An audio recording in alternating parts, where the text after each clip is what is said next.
As I suspected, 32 flavors. What?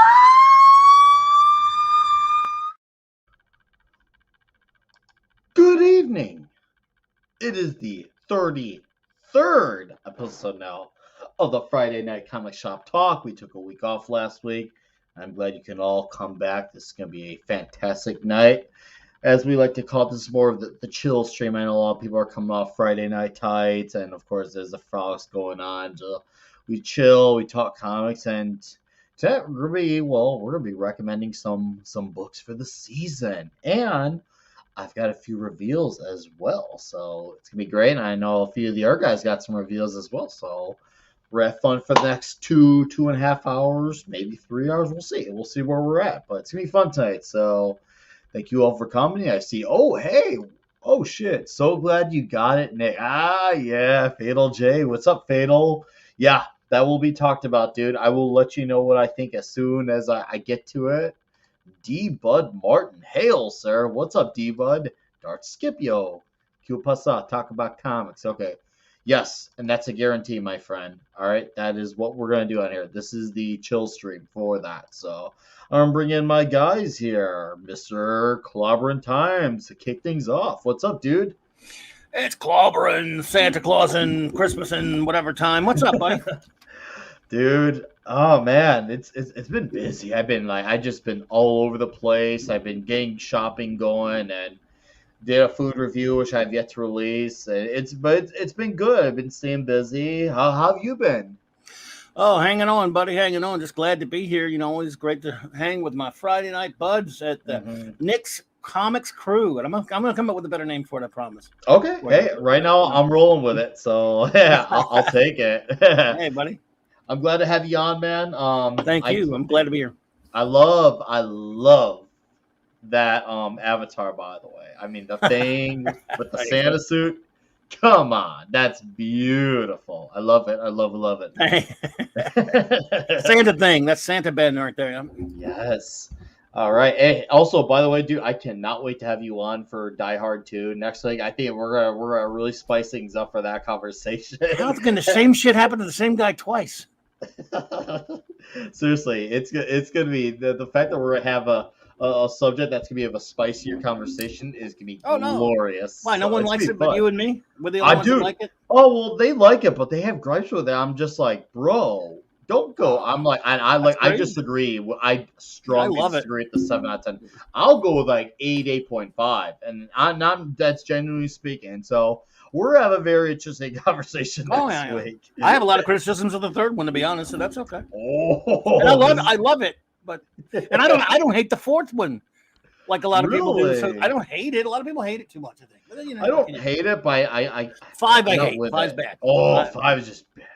But anyways, we'll save that for Toxic Tuesday. I gotta bring in one of my other guys here. He's a co-host of the Toxic Tuesday stream, a builder of things, a man of an enormous collection, also a tree that rivals the one at my household, Mr. Mark D with a C. Hey guys, how's it going? Yo, bro. Yeah, I love that. As you can tell, I love that Clobbering Times logo. Yep. I know, we're both both big thing fans, right? You know. I totally didn't recognize it with the fist. If you couldn't tell, right? Yep. Totally didn't figure it out. Yeah, so I spent part of the day sorting some old comics, and I'd shown some on Clobbering Times, but I've got maybe a couple that I showed on there to show tonight from during some that I got signed, which is great. So, and I was actually covering up my wall, so I think I've got some more comics back there, so I'm covering up like every spot of the wall. So I think I need a bigger office, but yeah, you do. It'll be fun to hang out tonight. Well, dude, I know you will always have a recommendation for anything, so it's you. You're Mark D. Of course, you got something up your sleeve. That's comic that you can recommend. So by the time we're done, I'll have one too. I don't have one at all, but I will have one. Oh, I know you. You will have one. Just do me last. There, let me be last because I don't have one yet. Oh, yes. All right. Oh, I see Godzillionaire. What's up, Godzillionaire? And I see she is the lovely Sherry. How are you, Sherry? Thank you for being here with us on this Friday night. We appreciate it. I'm sure I speak on behalf of the panel when I say that. Good evening to you and to all. And now to bring on the other boys here, we're bring on the Transformer himself, the Iron Caster. Merry Christmas. Iron Caster. What's up, dude? Oh, it is the holiday time of year, and well, I thought I wanted to show that picture. I want to show this image off. I was just excited to get into it. Hey. Oh, that's nice, Mark. I see what you did there too. I love it. Love it. Absolutely. You got to wear that shirt when I finish the tree tomorrow. Hopefully, I'll finish. I got a lot of ornaments to go. Oh my God, yeah. you suck. Oh, I love it. Oh, dude, that's great. Too bad I'm not there to help out. It'd be done in a flash. Just grab. But I saw the joke. I went for it. Yeah. J-Man, look who J-Man's here. All right. Oh, crap. It is J-Man. What's up, J-Man? How are you, dude? Nice to see you here. Thanks for being here with us. We'll have to get you on one of these nights. Absolutely. J-Man is good people. Yes, he is. I would love to have him on sometime. All right, Ironcaster. Good to see you, sir. Hopefully your last few weeks are good. Oh, yeah.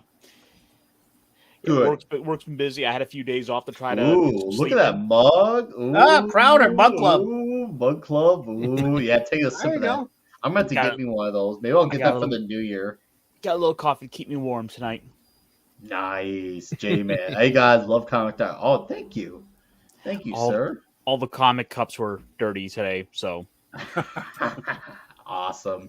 All right. Well, we got another guy over here backstage. I got to bring him to the forefront because he is just absolutely killing it with his content he's putting on his channel. And I think he's definitely worthy of the title MVP. MVP. Oh, no, you were too kind, man. Thank you so much. And it's good to be back. It's good to see everyone back. And even my cat came to join tonight. So he's going to be with us. Yeah. I know. You. Hey, MVP, you look like a James Bond villain petting that cat, man. I know, right? I was ready to say, welcome back. Thanks for having me back, Mr. Bond. No, Mr. Bond. I expect you to cheer. I should have sat back in my chair and just caressed him. But yeah, hope you guys are doing well. Hope you guys are feeling the Christmas spirit, the holiday spirit. And yeah, I'm excited to talk about comics, about what we're picking up, what we're looking, back issues and all that stuff, modern stuff, whatever it is. I'm excited about it. So good. Hey, happy to have you back on, man. Dude, seriously though, by the way, like I've been watching the videos. I've not really had a chance to comment on, but I've been watching what you're putting on, dude. I'm loving it, man. Like seriously, it is the McDonald's. I'm loving it. So keep it going. Always with the food, Nick. I know. I don't know how you're not bigger than me and Mark put together, dude. Yeah, right. How'd that happen? It all goes to the hair. It's to help the growth. Yeah. How much 30 has to shave. He has a mutant 30 years. A mutant metabolism. Yeah. There it is.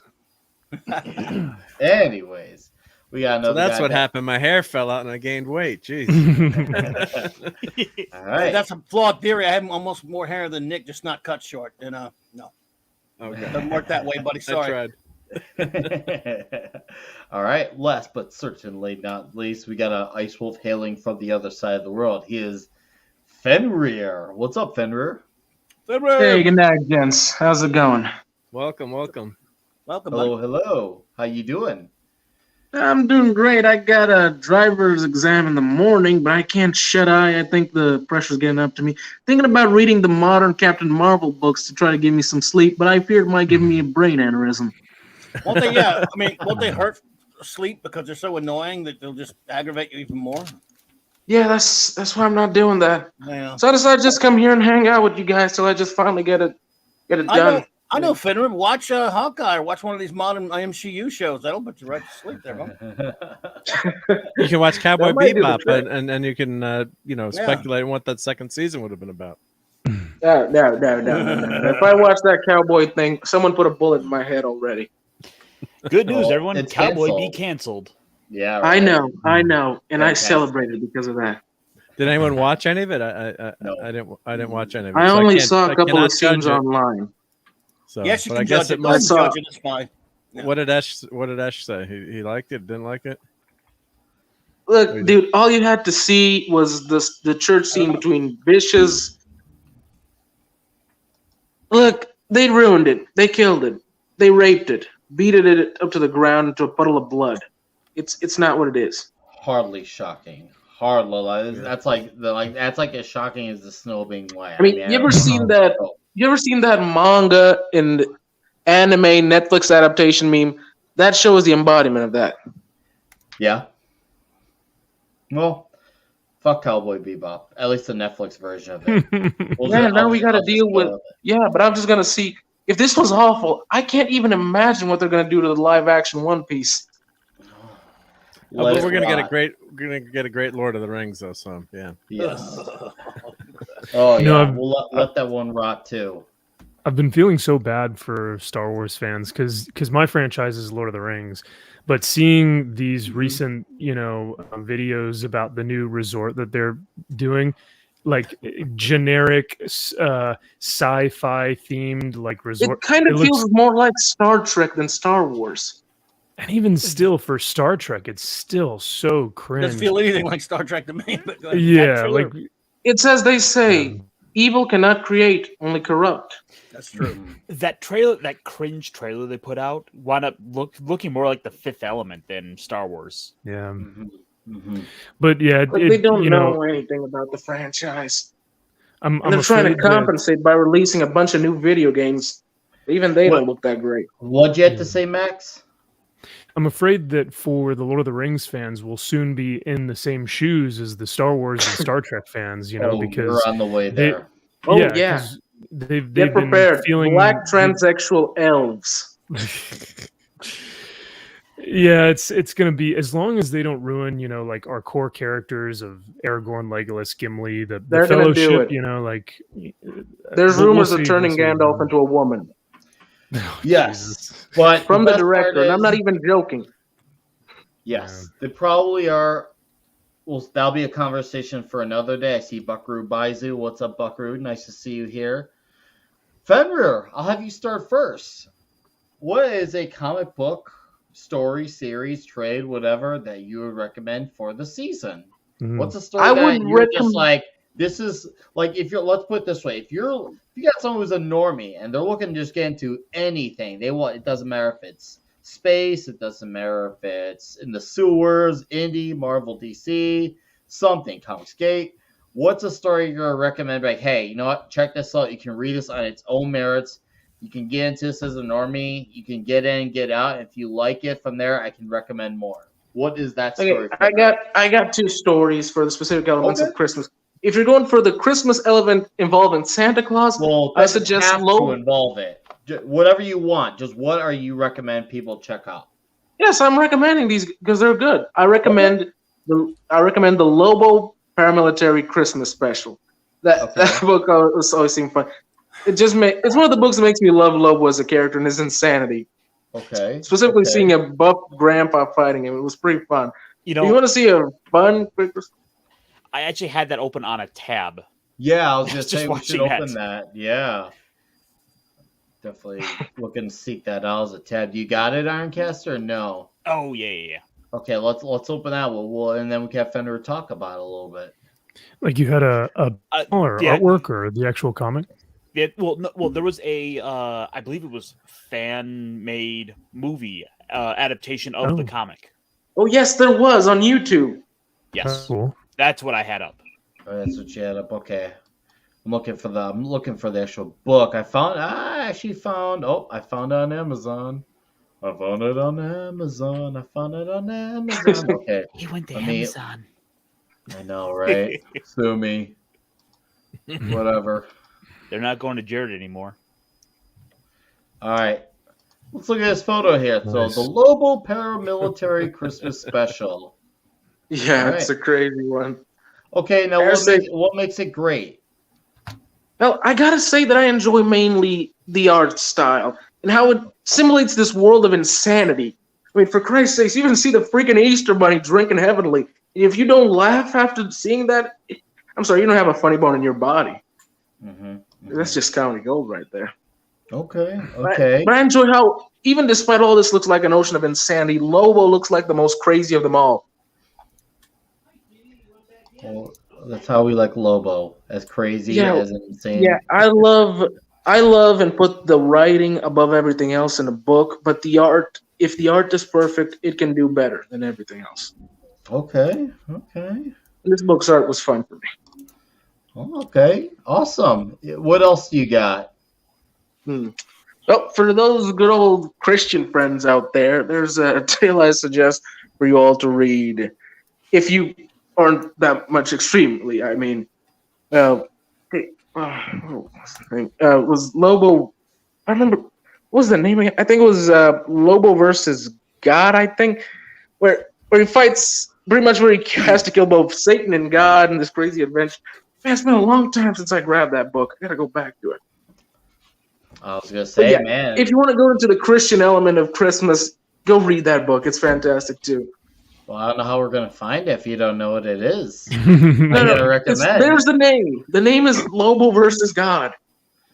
Well, I saw a thing Alright. on Amazon called War of the Gods 19, Wonder Woman versus Lobo, but I don't know if that is one and the same thing. No, I think it's Lobo kills God. Yeah, Lobo kills God. Okay. I heard something. What's wrong with my brain? I can't remember it. Damn it. I don't. It's I the don't. I stress don't for know. the driver's test. Yeah, Oh, yeah. I mean, okay. is it normal? I mean, you grab the freaking wheel. It looks like the whole world's going super fast and you're just going super slow. It's just Alright. weird. Well, Mark D. Sorry, Mark D? Why don't you sound off on some recommendations? Well, I was just looking at using the power of Google to refresh my old memory, but I knew because there's a Spider-Man comic with Spider-Man 314. So it was I'll Be Home for Christmas with Peter and MJ, and her neighbor was kidnapped and arrested. So it's like a Christmas story. So it's Spidey 314, Volume 1, and then so I'll put this list in the chat. And then there's also the Christmas Monster. It's a Millar and Hitch episode with the Fantastic Four FF 564, and that everyone was using that cover for Thanksgiving. That FF cover because Sue is serving a turkey. And then there's also remember this one, Silent Night. It's a Punisher Silent Night, and the Punisher's on the screen as Saint Nick, and so that's. I think that's just a one-shot Punisher Silent Night. Marvel Knights, yep. Yeah, so I'll throw this link into the chat. But I remember that Spider-Man being a good issue on the FF. So there's been Marvel's had a tradition of along with DC of having Christmas or holiday specials throughout the years. I don't know if they had. I didn't really see any this year. I don't know if they've strayed away from that. We don't want to get into politics. Yeah, that, but, no, we're definitely not. We're not. Yeah, we just want to talk about fun things. But shockingly, they did acknowledge 9/11 20 years. I caught a glimpse of that at my shop. I'm like, wow, they actually acknowledged that. I was shocked, but yeah, we won't get into it. But it's just shocked that I caught a glimpse of that from a covering standpoint. All right, Amazing Spider-Man 314. I'm gonna remember that because I don't think I've read that one either in a long time, if not ever. So that's what I'm gonna have to. Ironcaster, what do you want to talk about? Well, I bet it's gonna be about the Transformers. Well, that was one thing I had up, but I wanted to show one other book just because it's a little bit of a childhood throwback for me. Okay. All right. So I've got shirt up on screen or doing a screen share. Yes. Of a graphic novel adaptation of a book called The Life and Adventures of Santa Claus by L. Frank Baum, which is he's best known for having written the Wizard of Oz. Ooh. Oh wow, nice. This was written in I believe when I was just kind of doing a little history on it. The original story was written in like 1902, so this is a turn of the century story about the life of Santa Claus and how he came about and would start to give toys out.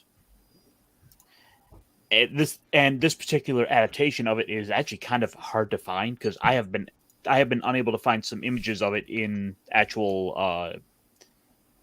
of the actual art inside, but I wanted to at least show some of the art inside. Yeah, no, That's cool. definitely. I mean, if it's that old, it makes some sense.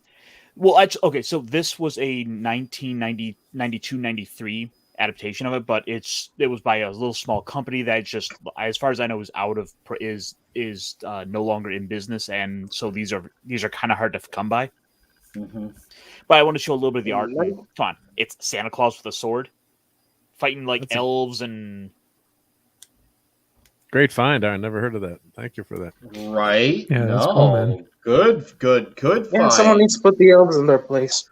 And of course, because I've got to show off something a little with robots. I've got Love it. Exactly. There is there have been a couple of Christmas stories involving Transformers, and There's been a lot of them. I remember collecting a few myself. This particular one is one of the UK exclusive stories, which was done to sort of fill time with the original Transformers run, where they would instead of doing monthly releases, they would go, I believe, weekly or bi-weekly, and so they would have to come up with some original stories. So this is one of these stories that never came to the US, which. Was about there was this character named Circuit Breaker, who was this woman who got hurt in a Decepticon attack on one of the oil rigs, and she was completely paralyzed, crippled, and hurt. Well, she used her knowledge of engineering in a very Tony Stark like fashion to develop herself a cybernetic suit. And vowing to get revenge on all these Transformers. Very toxic look right there at the bottom.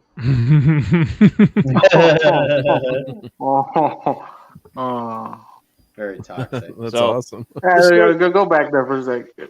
Zoom in there for a second back there. Oh God, Fenrir's getting weird ideas.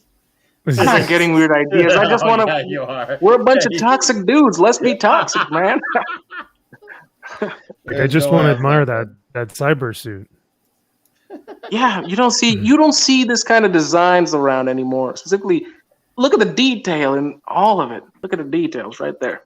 If you really want a good look at her, here you go. This is what the character was intended to be. Interesting. Nice. Yes. Kind of Tron-like in a way. Yep. Yeah. So, I think the kid's name was Daniel. Was trying to teach them about the Autobots about the Earth customs like Christmas, which Jazz is complaining about, or no, Prowl's complaining about not really understanding a lot of. If this was released today, a lot of weirdos on Twitter would have screamed about cultural enforcement.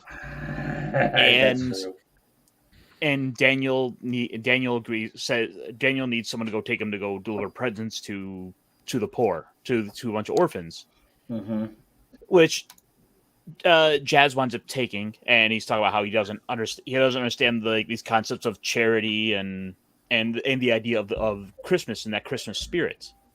Because they've had millennia of war. Well, while they go out, Circuit Breaker winds up coming and fighting them, only for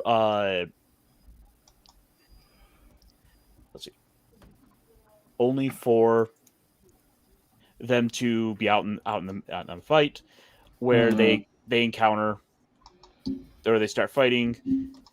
And because it winds up being, because midnight falls, it's now Christmas Day, she decides to let them go, and she could have easily killed Jazz there and then, as out of part of that Christmas spirit, showing, hey, even the bad guys can have a little bit of Christmas spirit. Even the bad guys can. Christmas must be really special here on Earth if they can do this.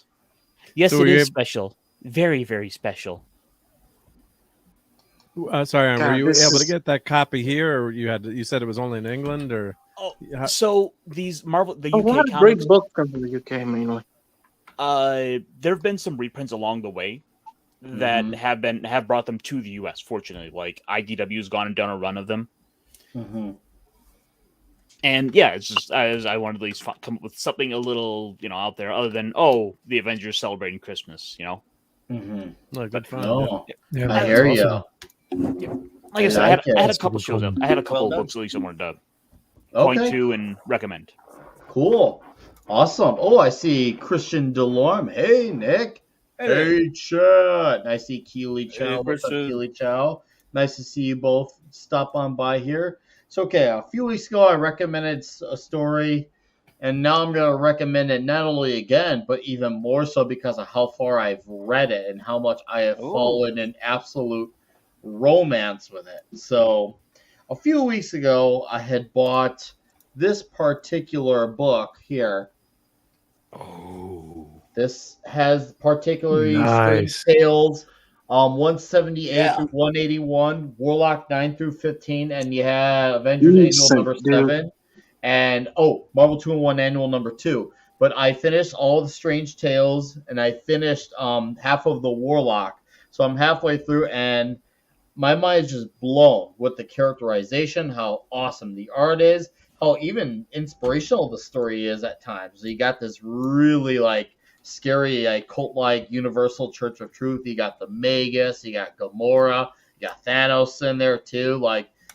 This is just Marvel cosmic space, and it's whoa, so crazy, and it's so fun, and it's adventurous. And you got one of my favorite things was this panel here, and this is something I feel like could be very relevant towards today. I posted this. Let's see here. Damn it. All right. I'll read off the job. But Shake it a little bit. It might work on there. Shake it a little bit. Love that starlit art, dude. There you go. There it goes. Right. It's getting better. Awesome. For the same reason, I'll not lead you now. Each of you is a leader within himself. Fools allow others to rule them. Wise men rule themselves.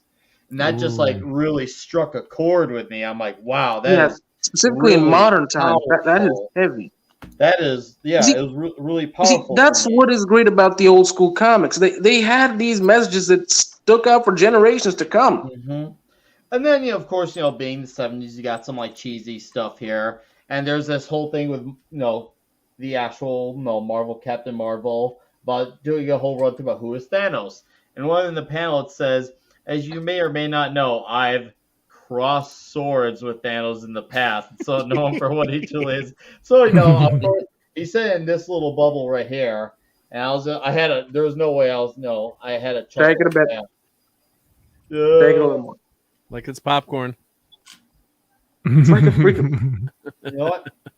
Just get it close to the camera and shake it about 5 times. It'll do it. Hold up.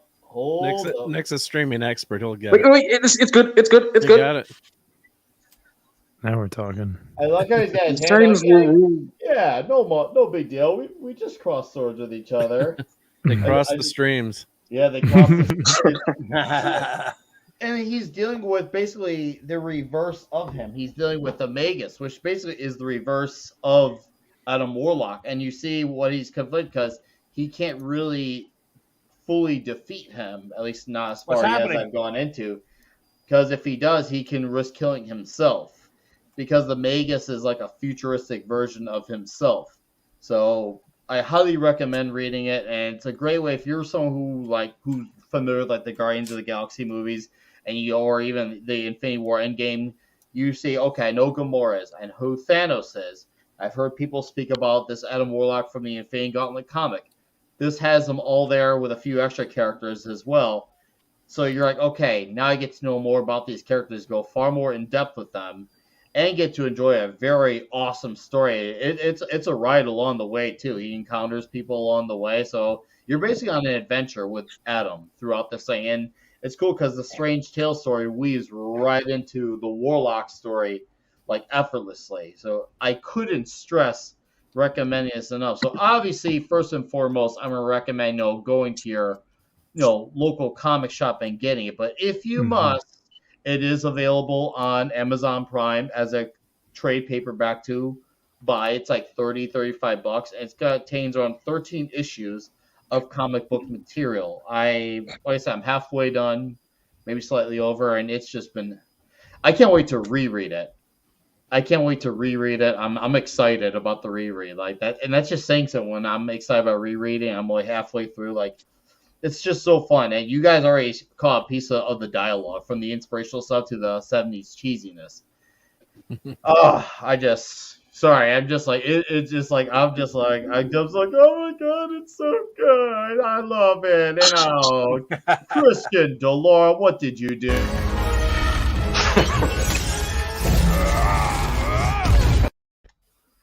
Man, that always puts a smile on my face. It's a All right. Christmas miracle.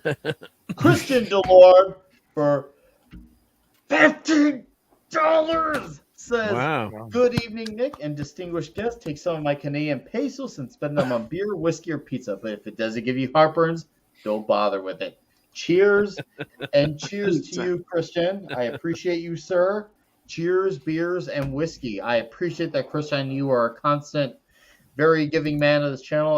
One day I would love to treat you to pizza in the flesh someday.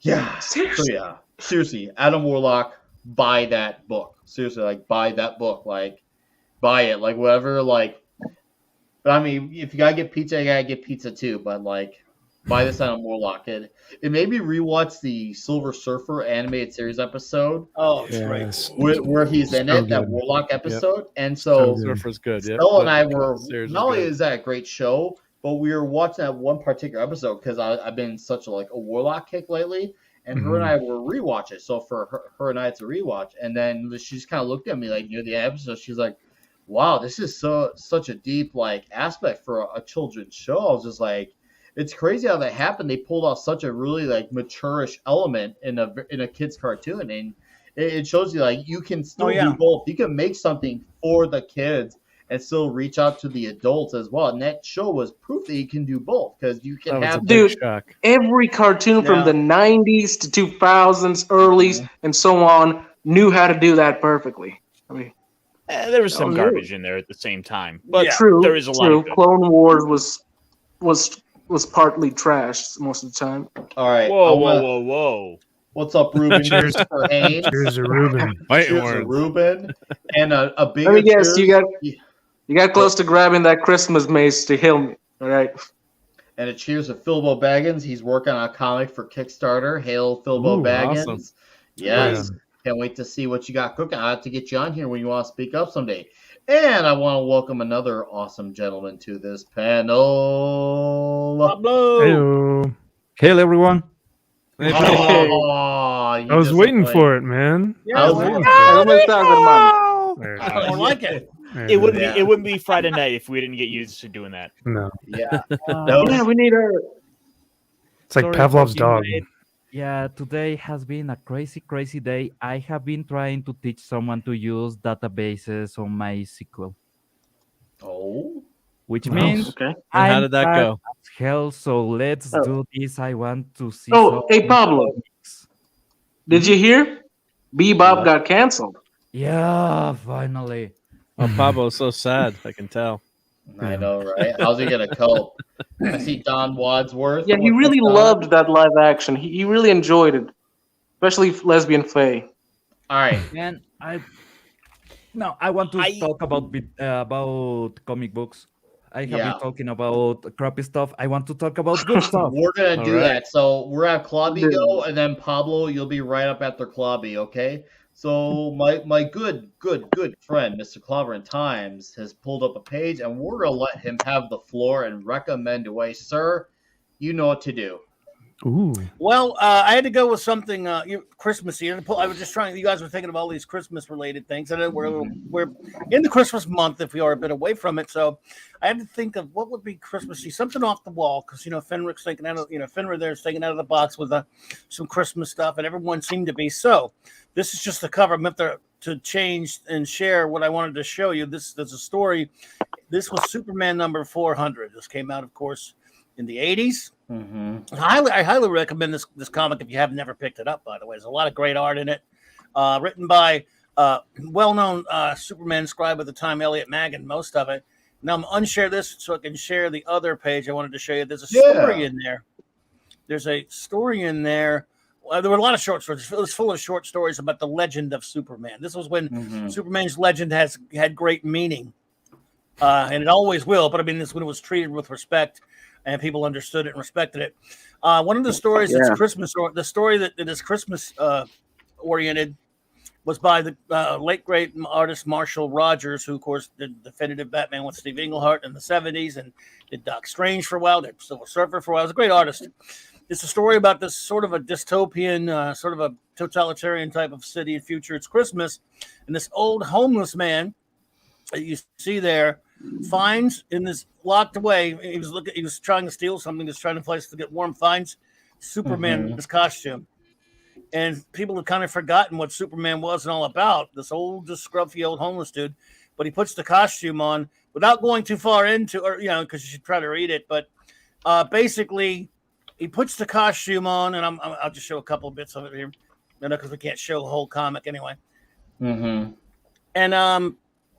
he gets shot with lasers because it's the future, and it bounces off because this guy runs around, and it basically he's reinstating a legend of he's inspiring people. There's a superhero running around. He doesn't know why it's bouncing off or anything like that, and of course,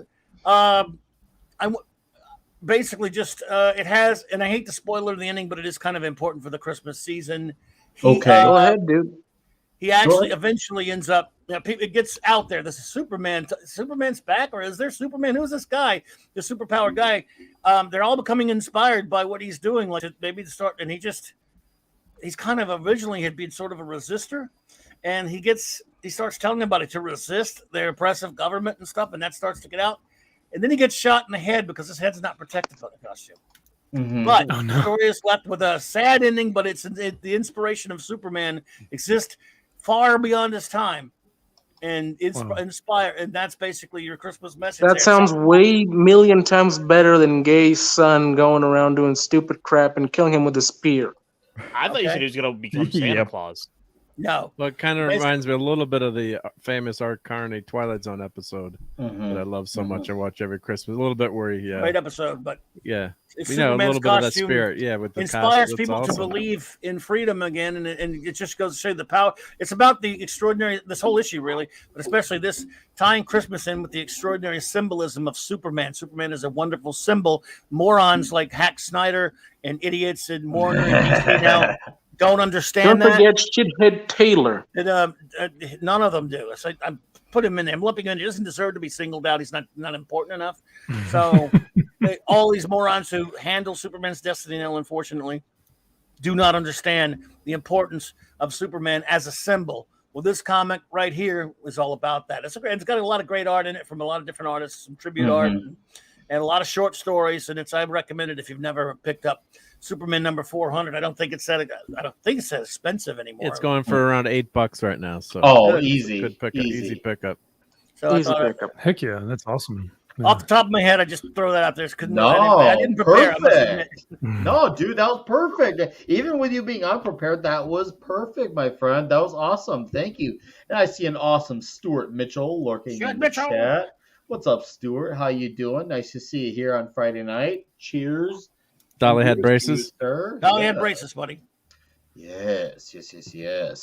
So, Pablo, why don't you talk about some stories you'd like to recommend for the season? Maybe you want to give as a gift. What's the story? Whether it's some anime, some manga, some comic. What is Pablo going to recommend? Okay, so first a background. I have been on a One Piece rampage out of late because last time I was watching the series, I was on chapter 750 something of the anime. Last week, I started watching the series again. Now I'm at 977. So basically, I'm almost catch up with the series. I have been watching more than 200 episodes in 2 weeks. Just so you know how good this damn series is. And there's an arc that actually has a lot of Christmas without being a Christmas arc. Is the Drum Island arc. where they actually go to Iceland that is full on winter all the time. Mm-hmm. And there's this doctor that he wanted to give a present to the whole island of, instead of seeing snow, seeing a sakura tree bloom. Mm-hmm. But he died.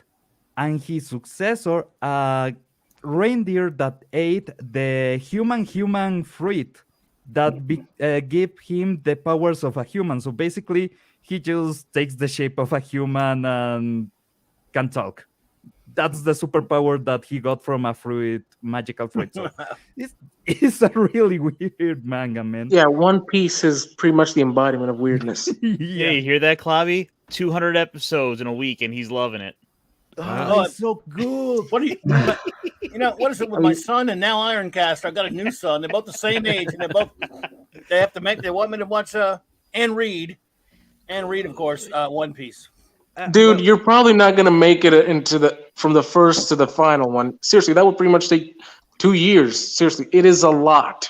But it is worth it. This is the thing. If you are watching the anime, there's a lot of filler, but you can actually skip the filler and you can tell where it is filler. Well, it depends. A few parts are actually pretty good if you want to keep it up with the character. A few parts of the fillers. You mean you don't want to do the Davy back fight 5 times? No. Hey, Pablo. Basically, if you have... Oh, sorry, go ahead. Go ahead, man.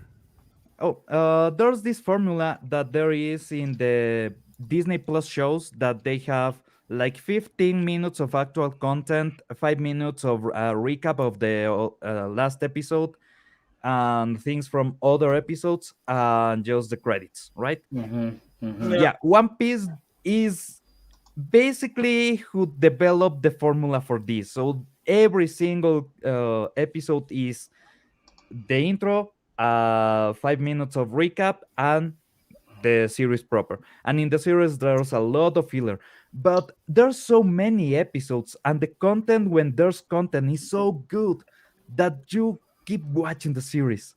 You just keep watching it, and it's impossible to stop. The only reason why I stopped is because they just ended a huge arc, and I didn't want to keep watching it week and week and week. I thought you were going to say you hadn't eaten in 3 days. Well, there's something about eating on this anime and in this manga that will get you. I had the munchies watching this all the time, man. They just love food. Everything. There's so much love for Wants to get food superpowers from the fruit. So yeah. Yeah, but also they are pirates, right? Mm-hmm. One of the characters is the cook in the ship. Nice. And he's a fighter, but he has a whole arc in an island that is made of candy. Ooh. Yeah. I want to live there. In fact, that character Sanji was one of my picks for my favorite character origins. Yep. Yeah, right. don't forget Yeah, the yeah. best part about Sanji. He's afraid of trannies. So much. That's his only weakness. Yeah, he's left in the Tranny Island, and that's the name of the island. Tranny Island. Yeah, Jesus, Oda was a genius. And So, Pablo, he let is me- afraid of getting raped in the middle of the night, so he develops a technique to fly, so he can Seriously, avoid he being... walks in the air just to evade getting raped. Just to run away from them. Yeah, dude, all he has to do is not drop the soap and it's done. He's gonna be safe. Wow. It's crazy, but it's crazy good. And the arc that I tell you for Christmas is just about family, is about loving the ones that passed, keeping up. So it's really great. I really recommend it. Okay. Now, okay, this may be a long shot because I do know you're coming from Ecuador, but do you know for anyone, whether it's on an American level or even international, where they could get a hold of One Piece accessibly? For those in the chat who may be wondering, hey, where's my go-to spot for this? Is it on Funimation, Netflix? Crunchyroll, Netflix. Nick, places like Ecuador are the places where you can get easy, cheap versions of anything. Hold on. Let me, Pablo, have at it. Okay, so you can watch the anime on Netflix, on Funimation, on Crunchyroll. Also, you can get the manga easily on Amazon, but there's people that are selling the full volumes on eBay, so there you can get it easily. And it's one that they keep printing and they keep buying, so there's existence of it. Ooh. Okay, awesome. Well, Pablo, thank you. That is a hell of a recommendation. As always, per usual, you're very well thought out and elaborative, and I am absolutely in love with it when you get to speak on what you are into at the moment. And now for Mr. Wadsworth.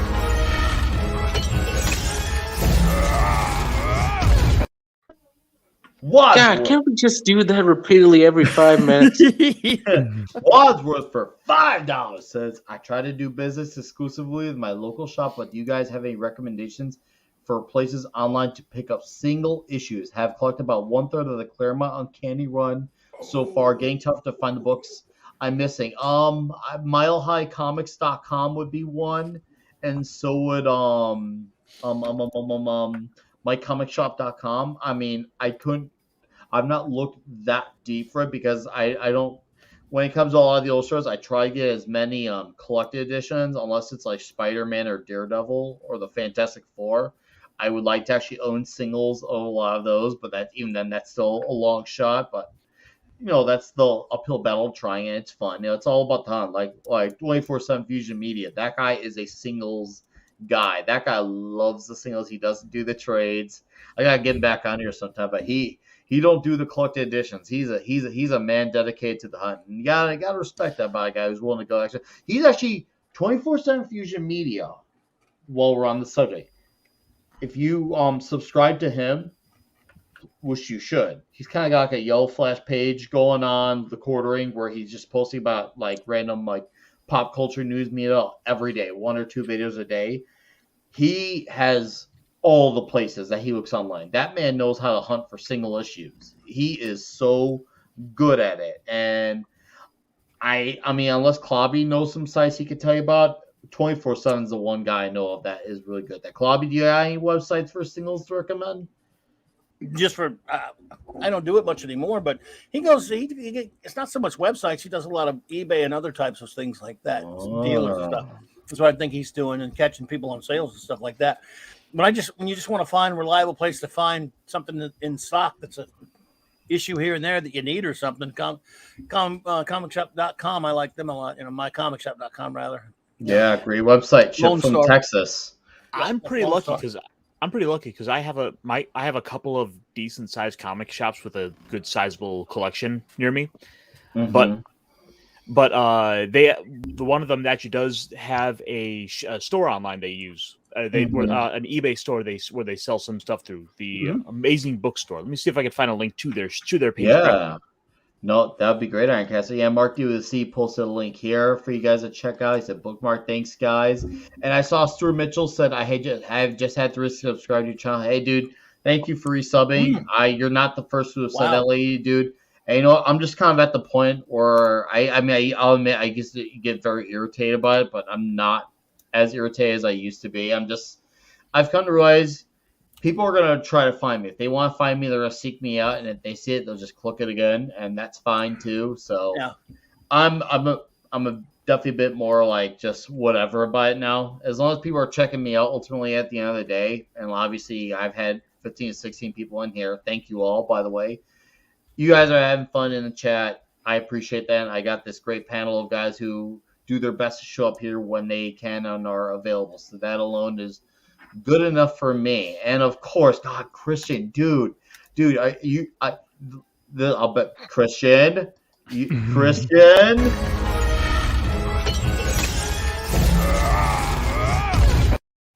Christian and boom goes the dynamite.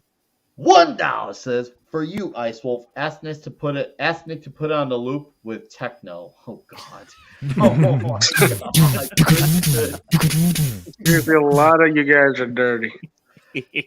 Christian, you're the man. Thank you for that $1. Seriously, thank you. And Ironcast here has another link. Amazing bookstore, and then another good one, Mark of the Sea, AtomicEmpire.com. Okay, I got another recommendation I'm going to do, and this is based off of a somewhat of a singles, somewhat. So we have talked many times on the Comic Shop Talk about the series titled The Last Ronin. However, there was something exceptional. A few weeks ago, while we're waiting for issue number 5 to arrive in February, there was a one-off issue called The Last Ronin Design Archive. And this is for people who like to know what's going on in the makings of the comic book itself. So it's got this nice black cover here. And so you get to see a lot of the art in its bare bones form. And you get to see a lot of the notes like between Eastman and Bishop and Laird and Waltz. You get to see the notes. Decent, man. Yeah. You get to see all the versions that they go through to make the characters look like the character. You get to see the black and white incarnations. You know, they'll say, hey, no, make this character look like Robin or make him look like Karnak from the Inhumans. They see all these like crazy things, and you get to see the early incarnations into what it evolves in. I like seeing notes like that. Once again, this is not for everyone, but for people who are big Turtles fans or big fans of The Last Ronin, this is something they want. Trust me, this took me a long time. This took me like about an hour to read, which is very happy. Look at what Baxter's grunts. You have Baxter Stockman. You get to see the many incarnations that Casey Marie Jones went through. This is definitely for a diehard Turtles fans, diehard The Last Ronin fans, dude. Wow. Oh. Yeah, black and white. Nice. I love seeing when it's in its bare bones form because you get to really truly see it for what it is as well. That's beautiful. Yeah, they used to do that more often with different comic books, but not as much now. Yeah, that's nice to see. You know, I wasn't sure if I would be into this, but as I kept going and going, I'm like, this is actually really fun to like see all these little notes and you see all the little dialogues in between. It's such a fun thing to go through. Like I said, this is meant for the diehards, but for those who are the diehards, they're gonna fall in love with this guy. This is $9 worth every penny. For those who are into Team NT, this is absolutely worth it. I couldn't stress this enough. Once again, it's a little bit more eclectic and definitely more of the acquired taste, but I highly recommend this. This is $9 easy, and it is on mycomicshop.com. So, and you know, you see the evolutionary too with the colors coming in. So, yeah, look at that trench coat. Leonardo's kind of got like a Neo vibe going on with the trench coat. Yeah. And then towards the end, they get, no, I'm not going to say it, but seriously, $9. The Last Ronin Design Archive. Design Archive. See, it says those words there for everyone to see. I highly recommend getting that. Like I said, I didn't know I was going to get that entertained by it because, once again, I'm just a guy who reads the stories and just enjoys the story. But for me to be so invested in it, like the notes and see where a lot of the evolution of the characters start from just an idea to where it evolved into, and you do get to see a lot of those elements towards the end go into full page of what made the final cut to fucking awesome. Just saying, nice. Fucking awesome. And it's like a DVD commentary almost, right? For a movie. Yeah, like a special feature of sorts. This is like if The Last Ronin was on Blu-ray and had a special feature section, that is a comic book equivalent of it. And you know what? To that I say, I want more special features. So here's some more special features that, goddamn it, Christian.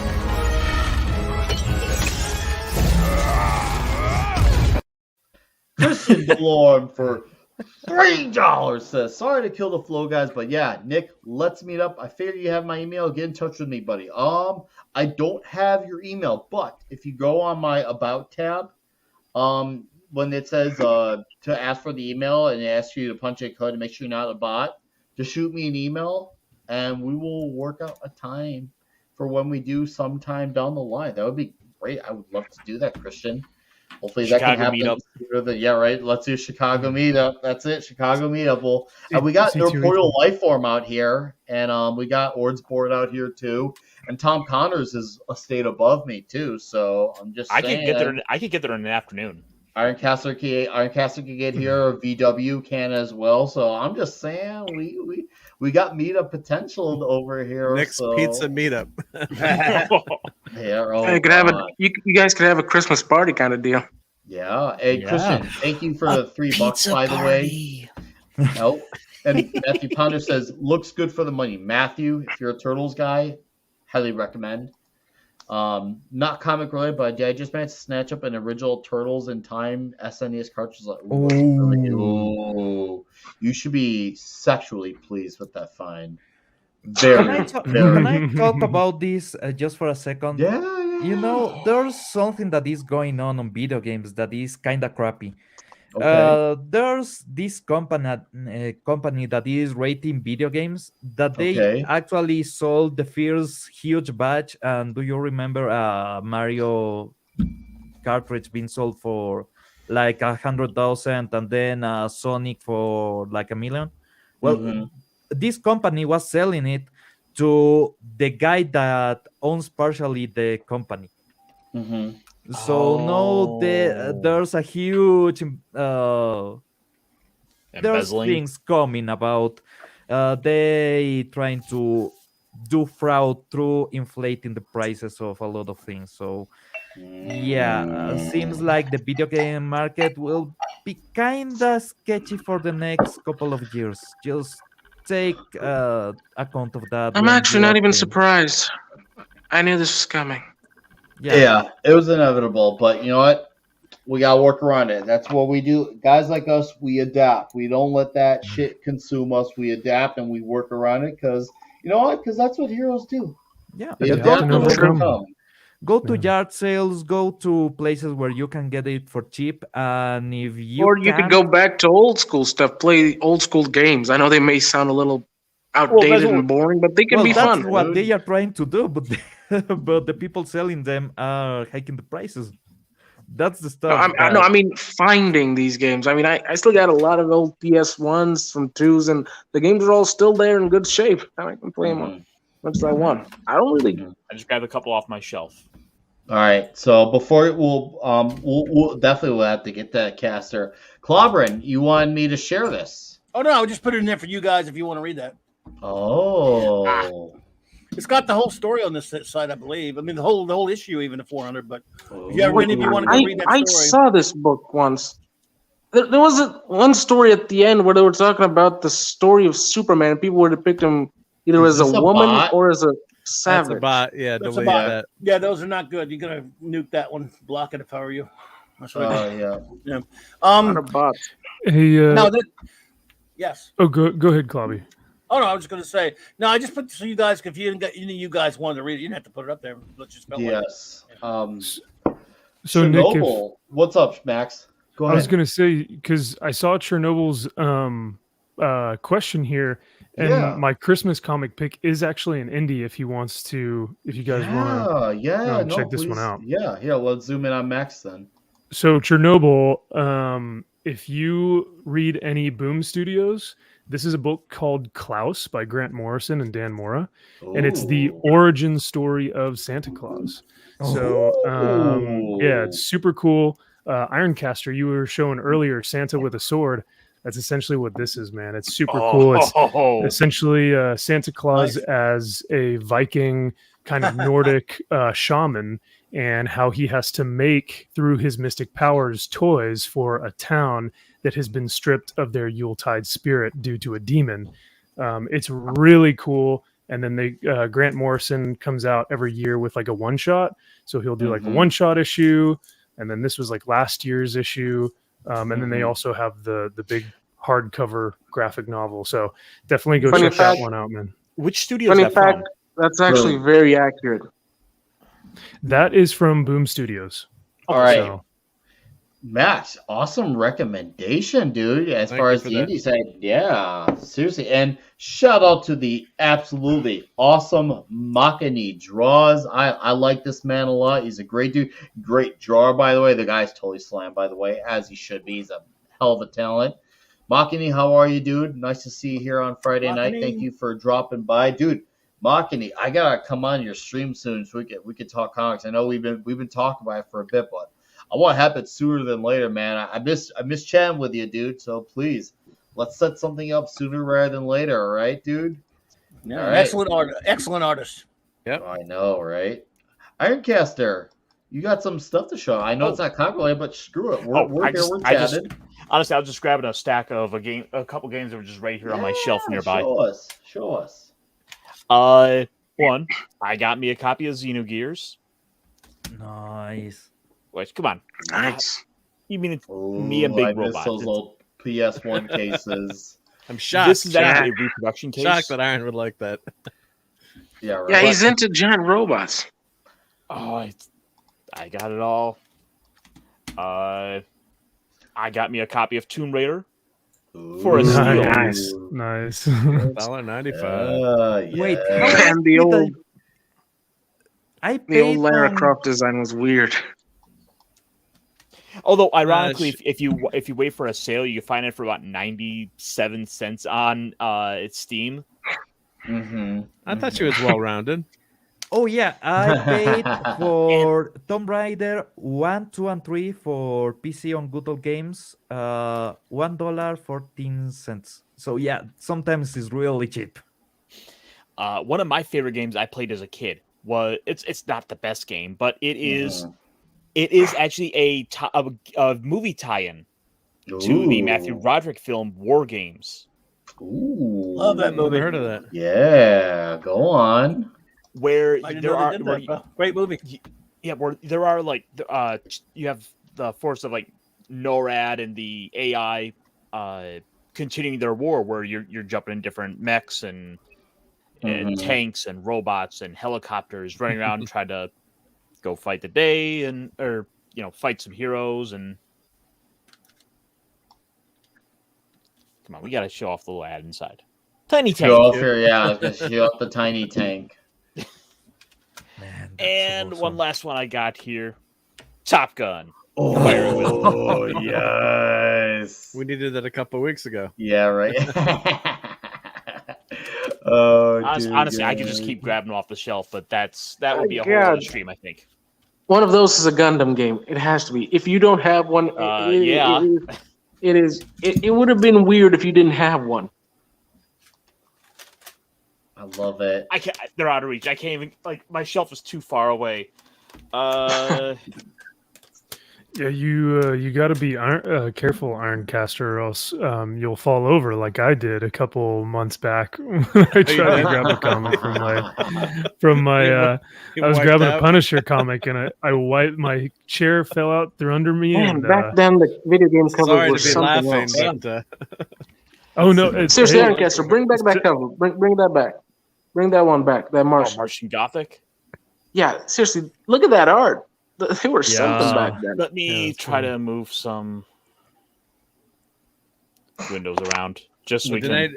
while you're doing that, did anyone see that horrible picture of the old lady on the escalator that Doomcock had commented on, that she was going down with the shopping cart? And then she ended up doing like a 360, and everyone, it was like you didn't want to laugh because it's like your grandmother, like doing a 360 down the escalator. And you're like, everyone's like, we're gonna burn in hell, but that was hysterical. I hope she was okay though. I do too. I did Oh, not man. see that, but Mark D, no worries for laughing, brother. Self-deprecation is key, especially with me. So you guys can laugh all you want. It was pretty funny. I have to admit. Oh, Metal Gear Solid. Sorry, Razor Fist. I love Metal Gear Solid. I love that game so much. Yeah, the first game is great. They went and they did a bunch of innovative stuff with the game.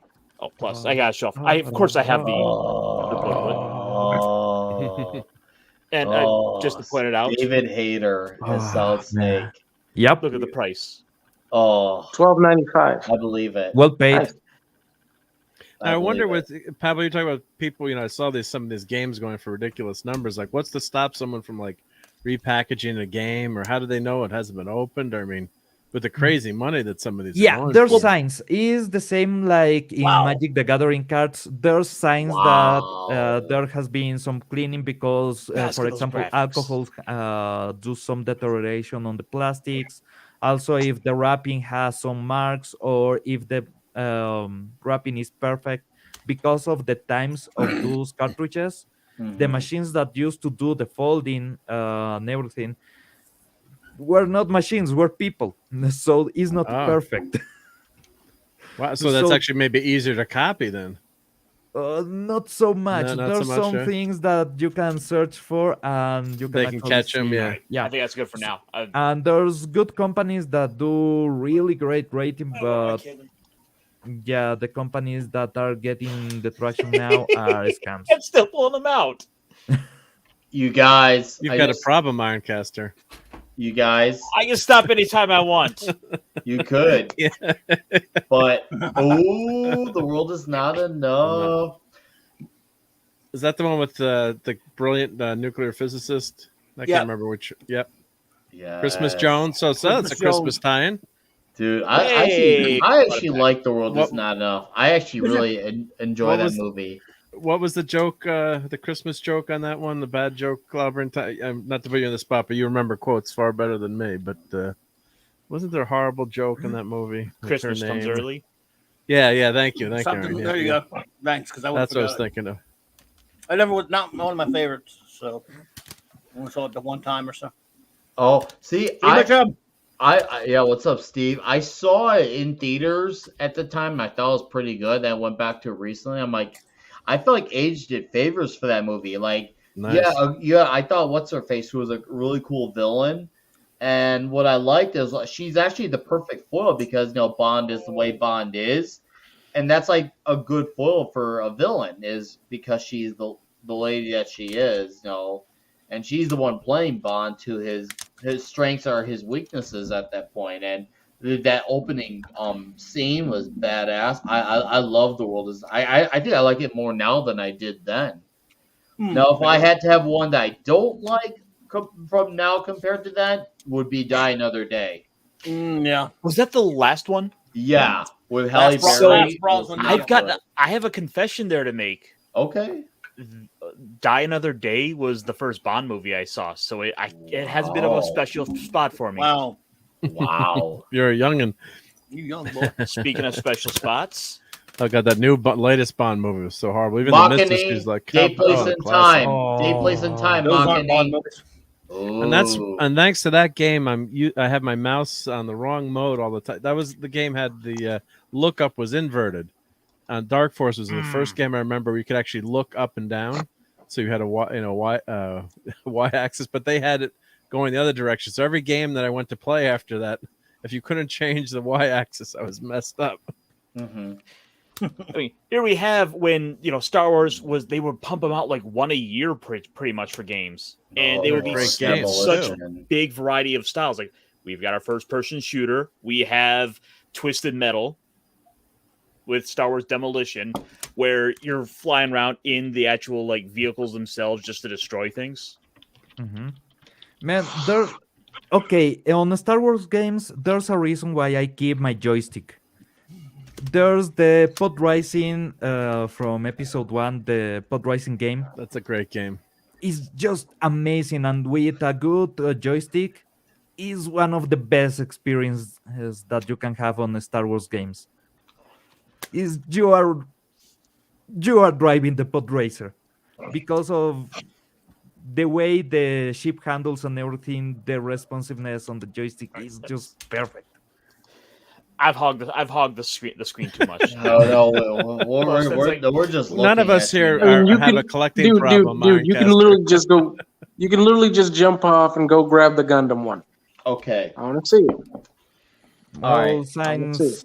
Give me a minute. Ironcaster is showing a collection. Well, Ooh, Pablo, let's see let's it. go with the Magic the Gathering cards because I have Nice. some hand. So yeah,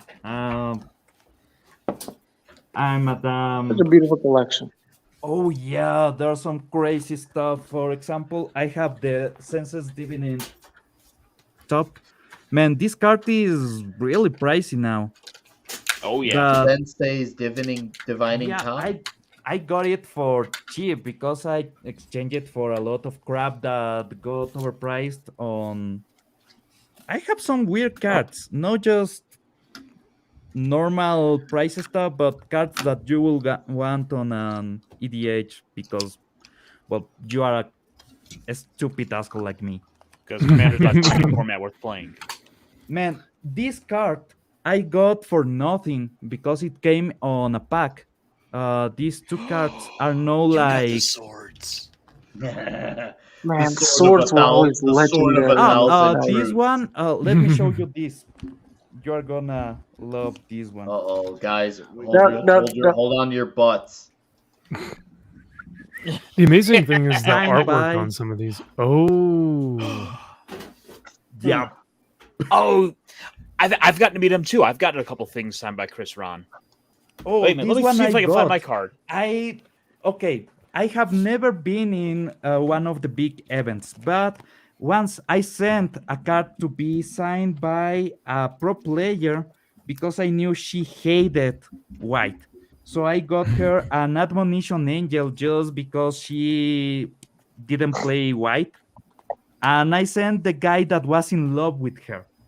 Okay, this is a guy that is in love with her, and I tell him, just please make her sign an admonition angel. Nice. Nice. Nice, So Pablo. if you wanna prank that one, he went to the United States to meet her, and he made her sign a Oh, card that she- Dart Scipio, that is funny you say that because after Pablo's done, I got something to show off. By the way, just So to take show your up, time, Pablo. Seriously, that's not a sign to like, this hey, is hurry one up, of my keep going. favorites of all time. Lotus Cobra. The design of the card. Oh, it's such a great piece. Oh, it's amazing. the artwork on all of these are just beautiful. Yeah, Magic the Gathering has. The other day I found out I have a lot of Benjamins. I don't know if they are here. No, they are in one of the other boxes. Mark, yeah, right. you pathological wife. That was for the wife. That message is for the wife. What came in the mail today? Damn you. Okay, there's something. like- If you are getting married, just stop playing Magic the Gathering. No, you can Well, keep on not collecting, but you quite got to as stop bad as playing. Warhammer. I have a good No. friend who's was a Don't professional use it. player, but he got married The and price gave No, of you up. can one still of these collect. cards, you know, there's some $4 cards like this one, and it's just around. But there's cards that the other day I found out a card that I have lying on somewhere. I don't even know. It's like $60. Oh wow. I got it for Seriously? free on a tournament. I got 3. That's awesome. Wow. Dude. It happens. Well, that's a great Just- collection, man. Thank you for showing us that. Yeah. That looks rad. Wait, hang on. Let me pull me up real quick. Just to Okay. show I'll off for pull you up. Pablo. Oh my god, this is the battle. Oh, Oh wow. my god. What's in Oh, there? All video Jesus, games? dude. Oh, cards. There we go. Oh, Okay. cool. Cool. Oh, I've got my own signed walkers. Oh, is that Chandra? I just If I just want if to we're show the one off while I actually dig for something specific. if we're showing sign stuff, what was I gonna say? Go ahead, Nick. Max. I don't. Whatever I was- it is, yes. I was gonna say, Nick, man, you weren't lying about DWJ, dude. That Yeah, man is He's so such a cool. good dude. So, oh He's- yeah, I said last week, have that stuff ready. You better have that shit ready. Show it off, It's dude. It's ready whenever you are, my man. Awesome. So after caster, I'll show off my toy, and after my toy, you get to go MVP.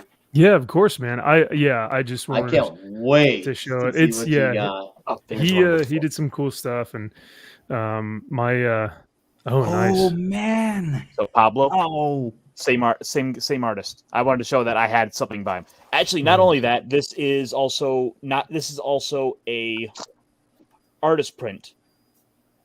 Oh man. So these are what would be considered unfinished cards. So it's they not don't like for they use don't in the have game, traditional right? back on them.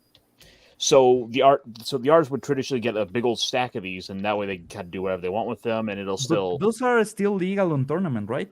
not to my knowledge, no. Oh damn. That still looks good. That was the one I was looking for. I'm making a mess. Hey, was that a bird or a plane? That would That's be the stack of video games I showed off starting to tumble. Sorry. No, That's happens to me sometimes. Yeah, it takes me like an hour to Me. put all the toys away once you show them, or you start It knocking take stuff me away. over. It's like D-Buds is nerds. Okay, so the other day I was looking around on just a deck that I was constructing because why not? And I found out this. Hey, Nick. Yeah. Yep. I found Man. out that This is this. like Wait, a shake big- it a little bit. this is like- We can't see it. Yeah, wiggle it. Yeah. He's just Yeah. like, I gotta Is the wiggle it. tournament? Just wiggle it, dude. Wiggle it? Oh wow, Poor Fenrir. oh, there are a lot. That's what she said. Wiggle, wiggle, wiggle, wiggle. Yeah, Yeah. I found out I have just this in a prototype deck because why not? With a lot of crazy stuff. Actually, this That was is perfect. Just wiggle it. Please wiggle it. this is okay. If you know Magic the Gathering, this is just a troll deck. It's the kind of deck that you revive a lot of cheap shit because you want to be a troll. Ooh. Or you hit with this in the side deck. I have something that once I did in a small tournament. Mhm. You make an angel indestructible, well, or you. Sorry, no, that was the second move. The first move was making this 0-1 at 21 and hit twice. Mhm. Oh How long? man. How long have you been playing, Pablo? Like 12 years? Oh wow. No, more. 15 years now. Okay. But yeah, Ooh. I no longer purchase cards because I was getting a lot of these kinds of stuff, the rare cards, and I was letting a lot of money, and I mean a lot of money go. Now you got to sell some. You have. Right? I sold for an X. I sold a lot of cards to get her a 3DS, an XL with Pokemon Pokemon X. See, this is why I stopped collecting cards after Yu-Gi-Oh! It's getting too damn expensive to keep going. This is my modern deck. I don't play standard. Yeah, Dark Scipios and Press is like, damn, that's a lot of cards. Yeah, Iron Caster should be recognizing some of these. Like Christian, this one. I got you, dude. I got you, Christian. Someday down the line, I can't wait. Or those, and one is foil of the normal ones, by the way. So Like yeah, it. this is a quite expensive deck just because it has a lot of stupid shit. Mm-hmm. Yeah, if you recognize this card, you know why I say just stupid shit. So yeah, that's basically me on Magic the Gathering. I Nice. No, Nice dude. presentation. Loved it. All right. So, anyways, back in the days of the hit Spider-Man the Animated Series, there's a character I discovered at a comic shop I used to go to called Comic Quest, and I remember seeing this cover to this comic called The Amazing Spider-Man #4. And I remember seeing this character, and I'm like, man, who is this guy? I've never seen him in the cartoon. And I learned about it. He went by his name at first, William Baker, and then went by Flint Marco. Not long after. And the owner actually even though I didn't buy it because it was $800 at the time in the late 90s, he did let me open and look at it. I was very careful, even as a 11-year-old. I was very like, obviously he's gonna watch me, but I didn't care because I was excited to read it and look at it, and I fell in love with the Sandman, and the idea that a guy could morph into sand and use his power as sand was like, holy crap! Can you imagine just sand just decked you in the face? That's gotta hurt like a son of a bitch. So like, it was cool, and then I learned later on in life he was never in the cartoons because they were saving him for a movie, for what was supposed to be the first movie with James Cameron directed. This will be Doc Ock and Sandman. They wanted to have one surprise for what was supposed to be the first movie. So they saved Sandman, said, don't use him for the cartoon, we'll save him for a movie. Obviously, we all know how that turned out. He ended up being in Spider-Man 3, and that will be in next week's No Way Home. Mhm. But it feels good and awesome and safe to say. Yeah, I think they replaced him with Hydro Man. No, it's Thomas Hayden Church. Yeah. Thomas Hayden Church. And I actually did not find Thomas Hayden Church the issue with Spider-Man 3. He was, No, I like he- Uncle Ben's storyline. He was but I good. The felt- uncle, yeah. Yeah, that was a bad part of it, but but the way he looked and embraced the Sandman character felt like Flint Marko as a Sandman. I've always been in love with the Sandman. I've always been in love, and I was gonna do a YouTube short on it, but fuck it, you only live once. No, Yes. Oh, Nice. no. I got a buddy of mine. You can clip it. Who's Oh been my waiting. God! You're ruining the value. Don't do it! Don't do it! Dude. Don't do it! Yes. I'm proud of you, buddy. That's what they're for. Oh. These things are not made. Open carefully. damn Open it. carefully. Toys are not made to stay in the package. uh, I like those hand Unless they're man. NECA. Those are cool. and D-Bud, I was not as familiar Except with for that NECA. cartoon until I had graduated That's true. It from was. 8th grade. When I had graduated in 8th grade, because that's when the 2002 movie hit, and of course, I was reading Spider-Man, Daredevil comics, and Fantastic Four, but what was it I was gonna say? Then I'm like, oh hey, there was a cartoon before that, and Oh yeah. that's when I went down Love the it. well. I went down with that, the 80s cartoon, Spider-Man is Amazing Friends, because I was such a purist on the 90s anime show that I learned, hey, there's all these other cool cartoons. But yes, I'll take these pieces out because my buddy MVP. Oh, hold up. David Sir says, no. D-Bud Martin says, open it, play with it. That's what she said. And then David Sir said, hey, so what's up, David Sir? Rudy's like, oh, no, you did it. I like Yeah, that. buddy. Everyone's thought Proud of live. you. Thank you, Nothing to do. Bobby. And then Dark Scooter says, not bad. Oh, don't worry. Mark D with a C. If he's feeling generous, he'll put me to shame. And I emphasize the word shame because my boy here, MVP, is going to show off his meet with Daniel Warren Johnson last week. And this is a good guy who lives in my state. Really good, really nice guy. Really, what's the word here? He really is good at communicating with his fans. Actually values his fans. And look at that smile. Yeah, this guy writes stories for the sake of storytelling. He is an incredible artist. And he does all his own art, Well, shoot, unless I'm sorry the about one that, who's man. getting that. No, you're good. I know it's not intentional. Let's see. I'll stop sharing this and see if that helps. Well, now I'm hearing you fine. So carry on. See what happens. No, I was just gonna say he's an incredible artist, inker, writer, does everything. And so I was able to snag one of these guys. Ooh. And they were it's a limited 300 print that he signed and then remarked in the worlds of DWJ, so it's pretty cool. And I was grateful to snag one of those while he was here in California.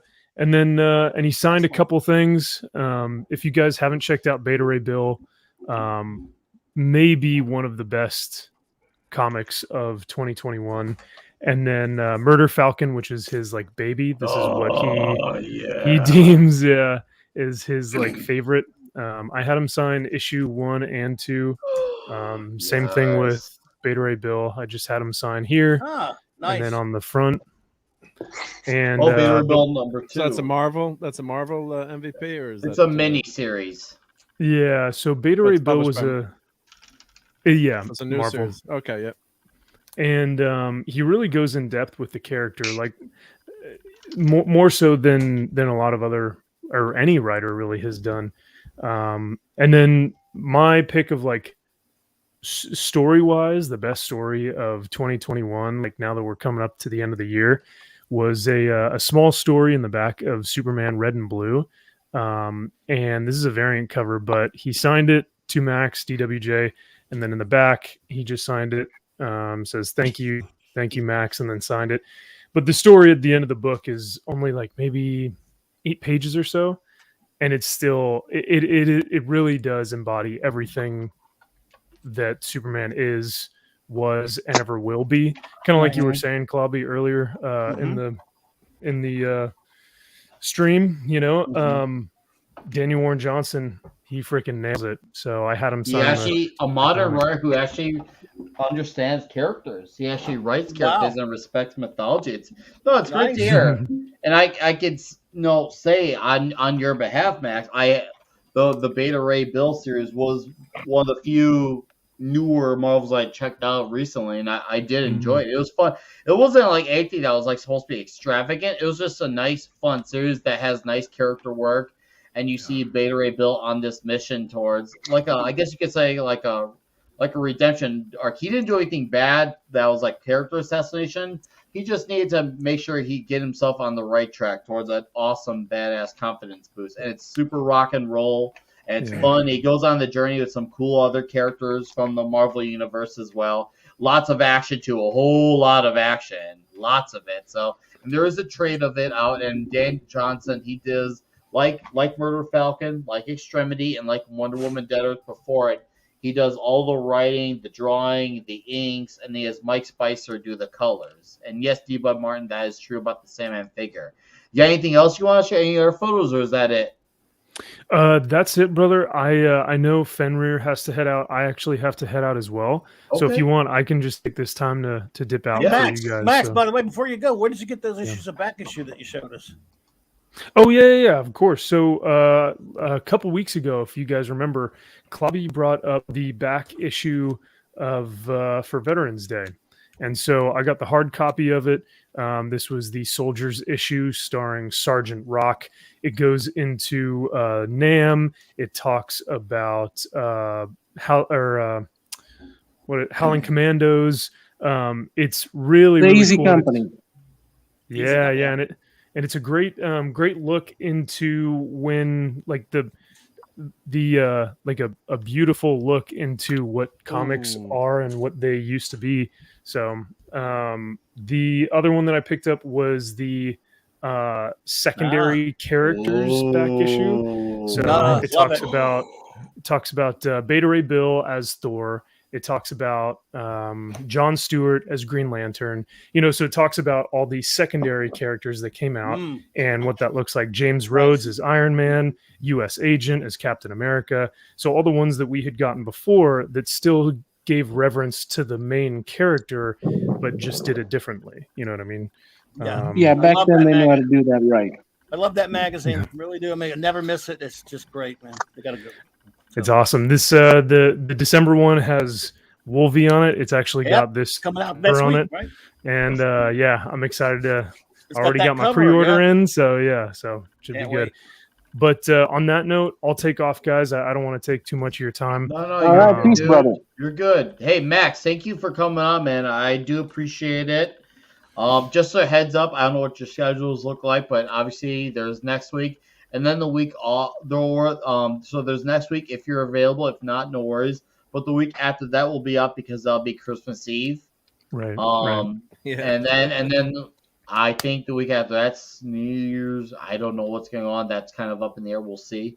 But Christmas Eve I'll definitely be off because I'll definitely be doing family stuff then. But just letting you know, like if you want to be around, next week will be a good time if you can, of course. If not, absolutely, no sweat. Man. And thank you for coming by and hang out. Thank you for your awesome, badass contributions. Love the hat, by the way. Yeah, I had to. Ironcaster and I had to show up as Santa today, but I mean, you guys. One of you has the beard at least, right? I mean, one of you at least has the beard. You should have grown yours, Max. I know. I need to get it going here. But no, you guys are always awesome, and I love this because it's always like an inviting, whether it's magic cards, whether it's video games or comic books.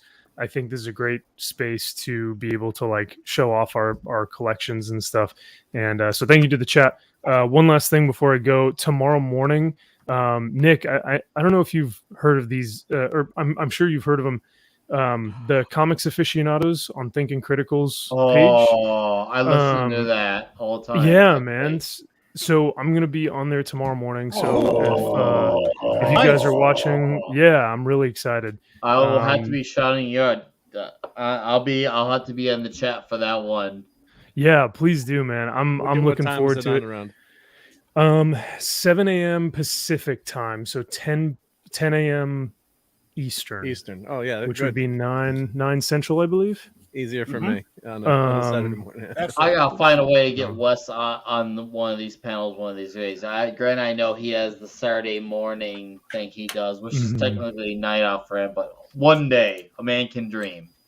Dude, he's really great about reaching out and talking. So, all right, I'm gonna be messaging you because I'd like to know how to get in contact with him. So absolutely, we'll talk about it soon. Okay. For sure. So yeah, once again, thank you guys so much. You can find me tomorrow morning on Comics Aficionados. We'll be talking a lot about the new Marvel revamps that they're doing with all this new X-Men stuff in the comic books, and it's not looking too good, but hey, what is? Oh no, 5 new series are on the way. All right, Max. Yeah. Thank you, man. Max. Have a good one. I'll Good be to see you, so bud. important you Christmas. tomorrow morning, Peace, bro. dude. Stay safe out there. Yeah, you guys are awesome. Thank you so much. Well, have a great night, guys. I'll see you soon. Bye, brother. See ya. All right, bye. Fenrir, go ahead and plug away.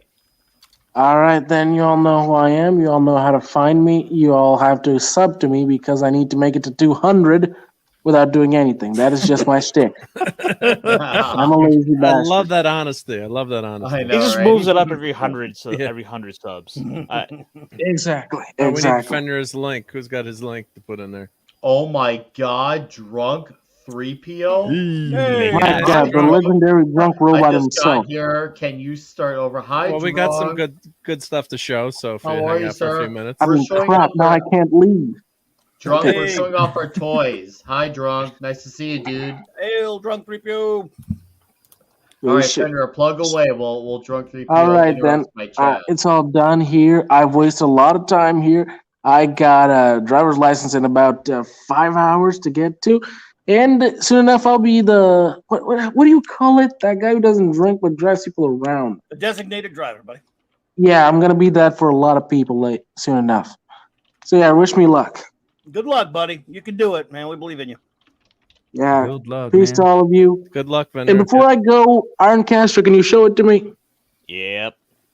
All right, All right. show. All right, Wait, show what? him. Well, you got to I'm watch gonna- out how I'm you gonna- phrase that. Will you show us Yeah. the Be more Christmas specific. show? You knew I had one around here somewhere.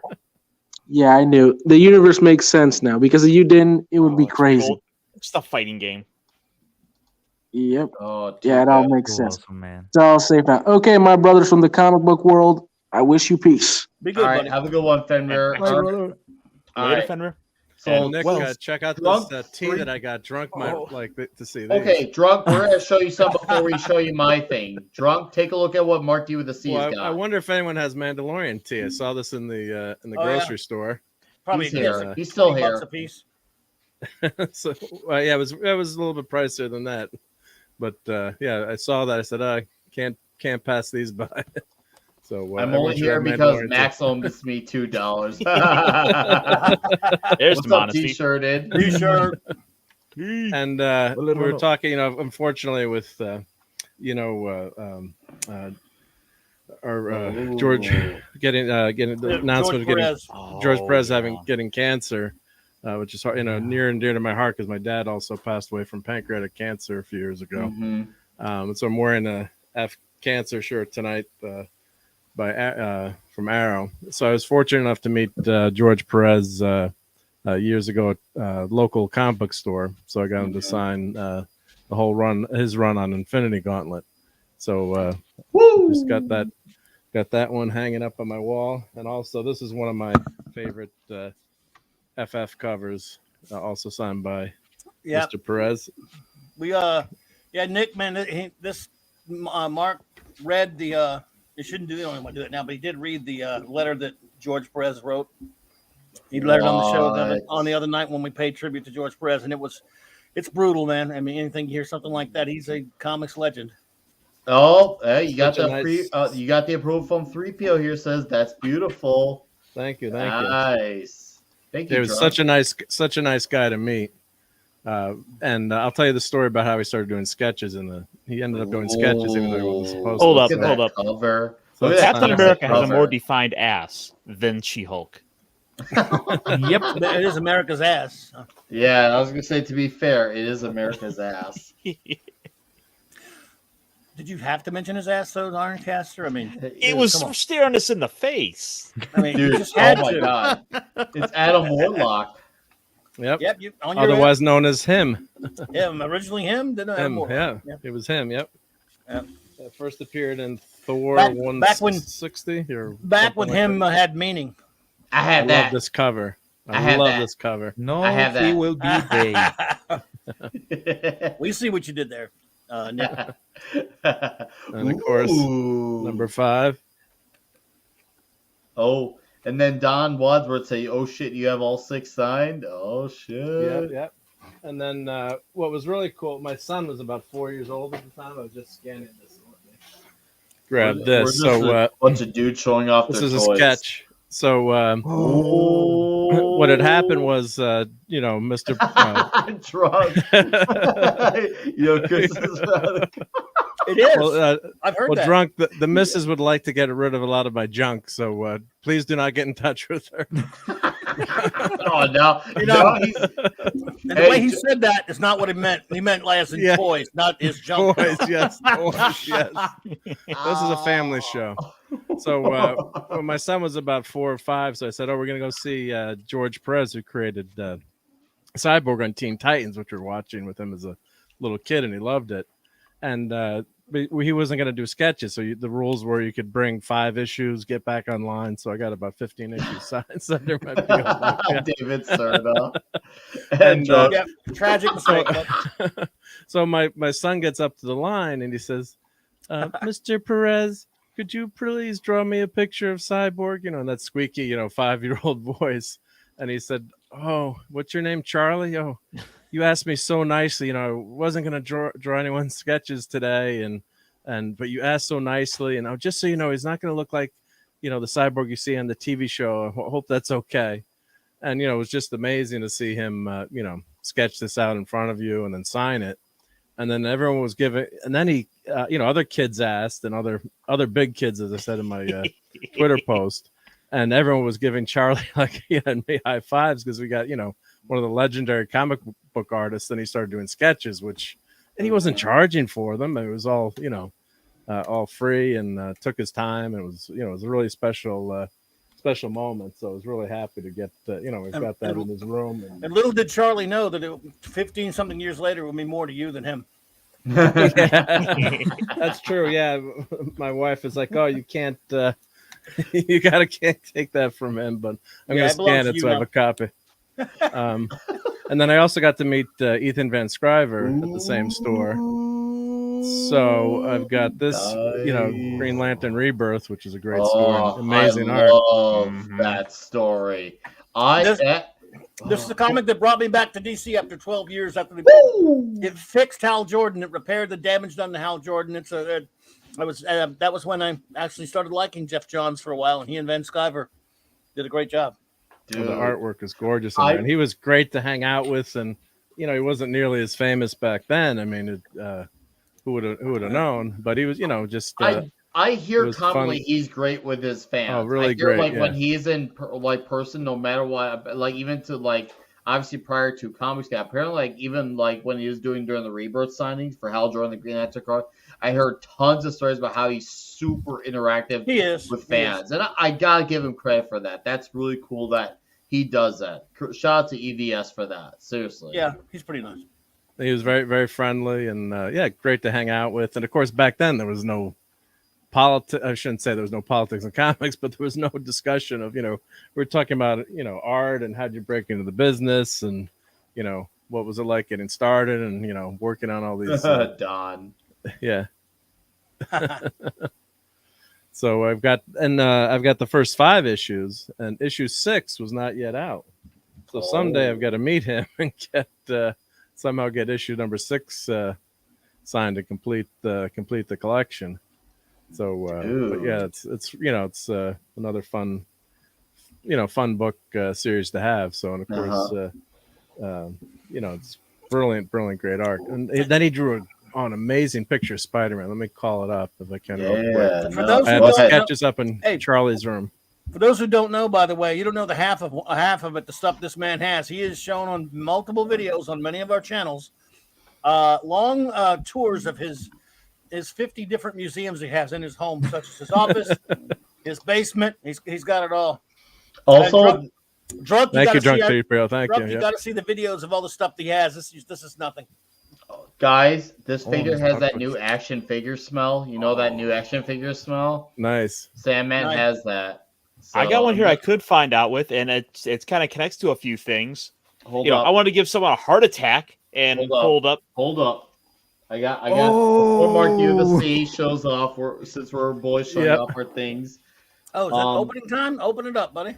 Oh, I'm going to. So this is there's a certain dude in the community, whatever you want to call it, fellowship, community, group, scene. I don't know anymore. I'm done keeping track. But his name is Fatal J, and he did a story. I've yet to read it, titled, obviously because it's in the package, titled Ninja Blast. And holy bastard. I'm a little bit in this hardware. Hold. Okay. So you can see it's right here.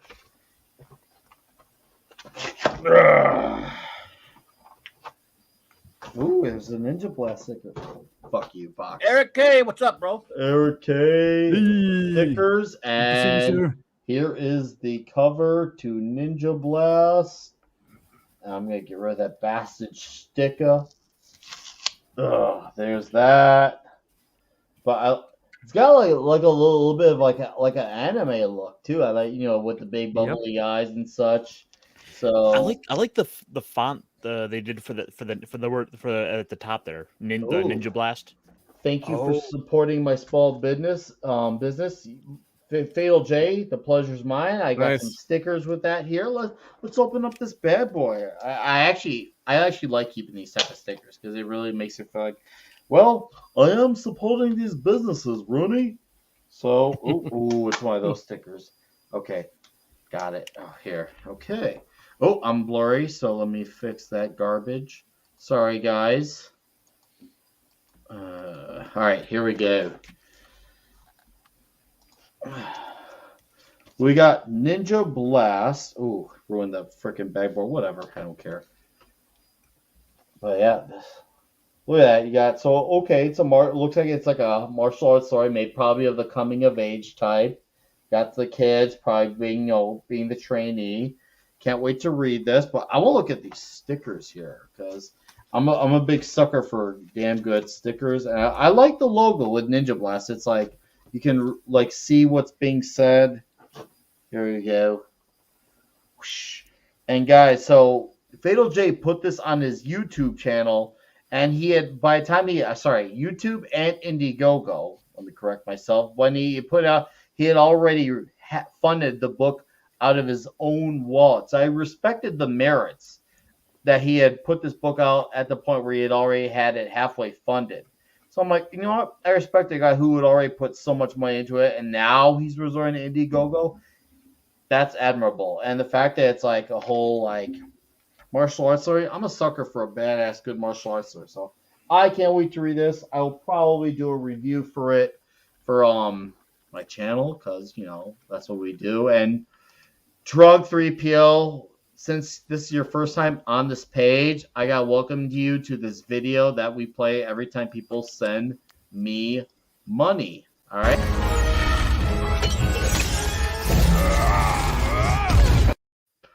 Drug 3PO for $20 says, you're the man. No, Drunk, you're the man. Shut up. But thank you. Drunk, Sorry, I need a shot after that shit.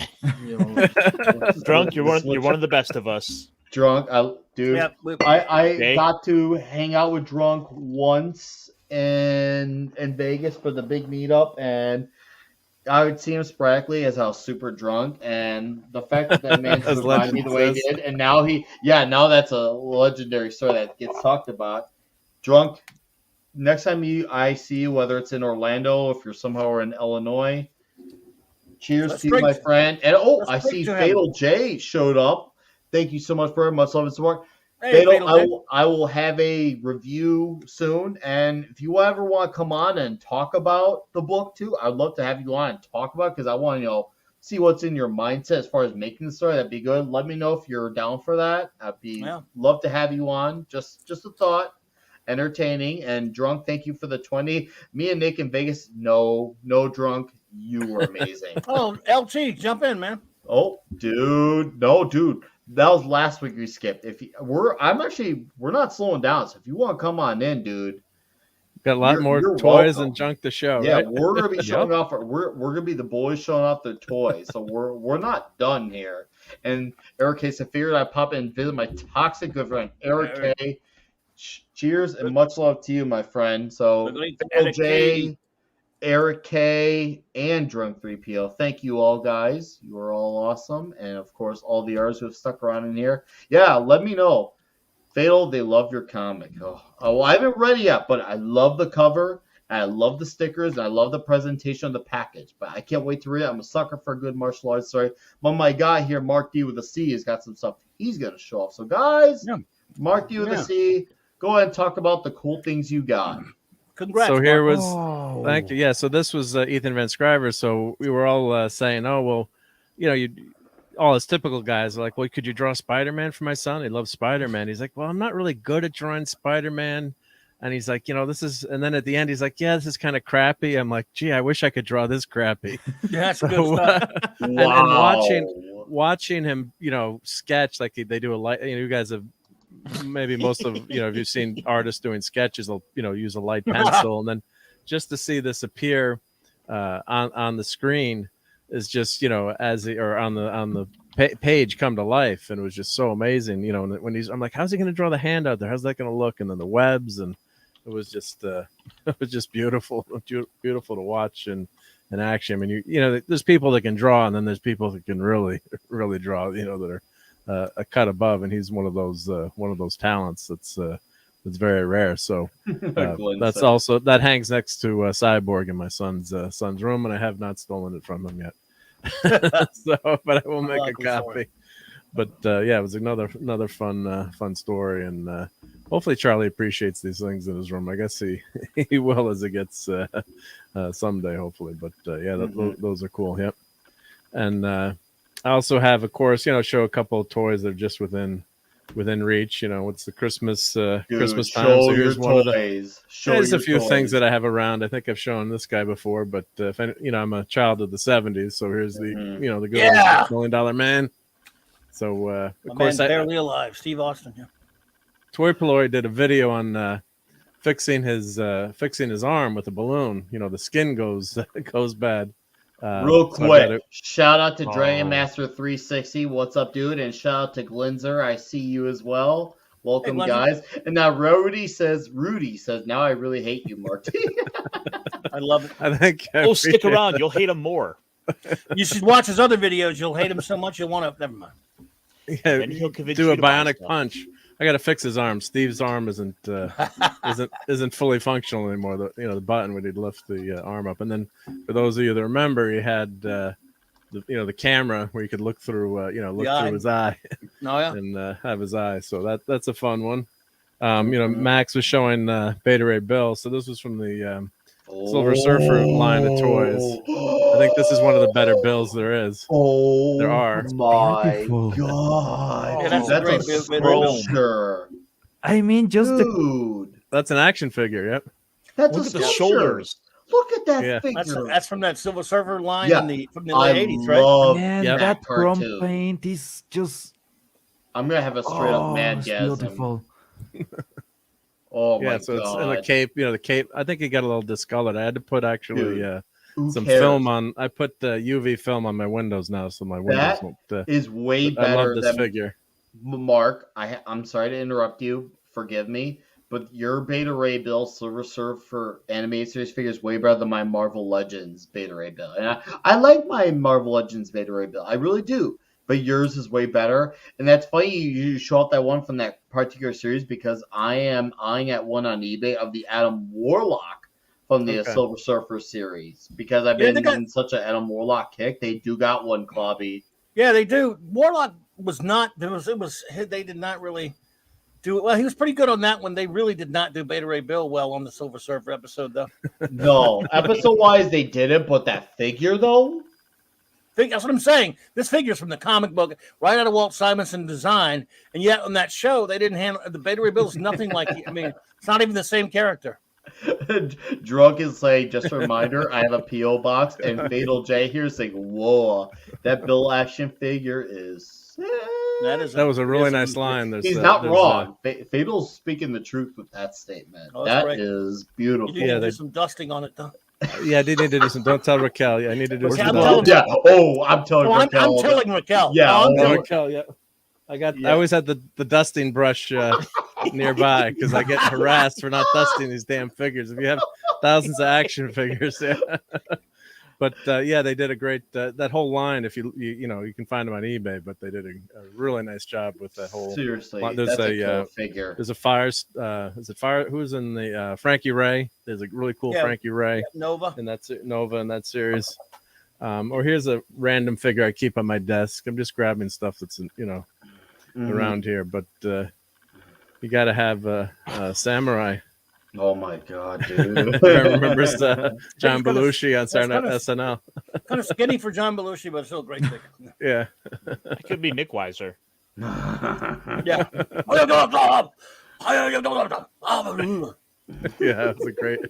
that was a fun one. Yep. And then I love the 70s and Micronauts, so Micronauts fans. So I did a video on restoring this toy. Dude, I gotta shake it like. Hold on. Dude, yeah, is it amazing how you just put your hand in front of it and it just works? Yeah, like then that? Dude, picks the focus point. Yep. Yeah, but that's when the toys are metal and solid. Yep, that's Belushi. Yep. No, more the talented one. All right. And this stand is 3D printed, so I have a video on making the stand. The toy Pelori designed it, but I printed it and did a video on restoring that. Mm-hmm. Let's see what else. I mean, we could go on for a while. Dude, here's one of my fun. We're not leaving. Oh, I had that when I was a kid. This is the Wolverine that. I don't know if you. We hear it loud and clear. I hear it at least. So this was the line of Marvel toys that would speak. So they had like four. They had Magneto, I think, Spider-Man, and Venom, and Wolvie that had these ridiculous backpacks on the back because back then the electronics weren't as small. But yeah, that was always a fun because and then my kids would play this all day, and they would say that all day. David Serra wrote to Drunk TP, I'll send you a ticket for the Star Wars Galactic Star Cruiser. Oh, you guys are nuts. The Cruiser to Nowhere. This one's for Clobbering Times. Yep. This is a thing on a cycle. Thing cycle. Oh just because you need to have a thing on a it looks like the movie. It looks like the movie version, but of course they didn't have that in the movie. But of course they have. But of course you got to buy. It's pretty cool though. It's a thing. I got to admit. Okay, so guys, what if he got Ghost Rider powers? You said what if? What if? And we'll go back to something classic here. Okay. Yeah. G.I. Joe. The original Joe. So that's from the 60s or 70s. Yeah. So when Joe. Real deal. That's when I'm. That's how old I am. That was G.I. Joe when I was a kid. For those of you who watched the Real Element Hero and all that stuff. I'm so old that was G.I. Joe when I was a kid. But he wasn't 3 inches tall. Yep. So he's got his dog tags that say, big dog tags that say G.I. Joe. Yep, with Gia hair. Fuzzy hair. Yep, the hair's still in good shape. Yep. Whole head of hair. Gia. By the way, folks, this is nothing. You should see some of the installments of the Global Geek Gang when he gave us tours of his museum. Oh yeah, we're right now. Where you guys are seeing the watered down version of Monkey with the Seas room. Oh, that's. That's a fun one. Yep, that's a nice that's Johnny a Storm. Good. Is he possible, or you cannot move? Does it has any articulation at all? Oh yeah, no, this guy articulates. Yeah, so it's fully articulate. Yep. Oh, Yeah, with all the flying. Yeah, it's not the you got to be careful with the joints on this one, but yeah, I don't have the thing ring. I do have I think I might have an animated cell from that. If they'd no, made not one, that you'd show. have it. You have a 3D printer. You could have one. Yeah, right. All right, Mark D. Before you carry on the next one, I gotta do this for my boy. My boy awesome! Christian, Go for because it. Christian is just he's just very gentle.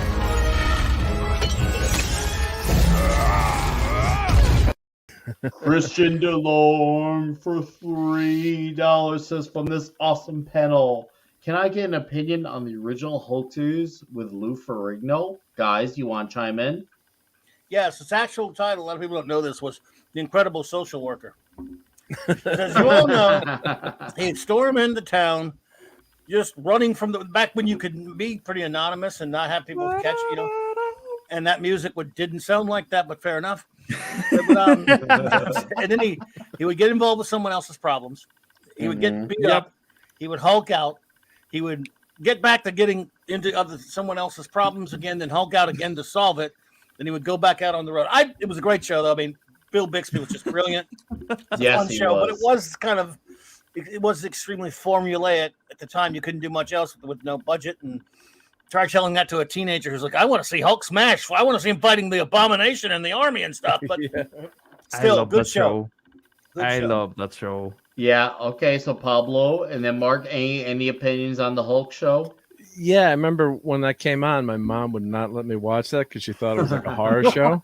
So it was a big fight, and like 7-year-old me or 8-year-old me had a big screaming fight. And then finally she let me watch it. I guess if you had described it to her as a social worker show, maybe you should have let me watch it. But nice. Nice.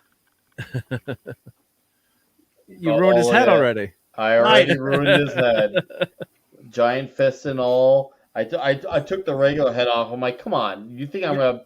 Don't get me wrong. The regular head is because it's good. Usually when it comes to the toys with the disposable heads, I always keep the one that has the mask or the helmet on.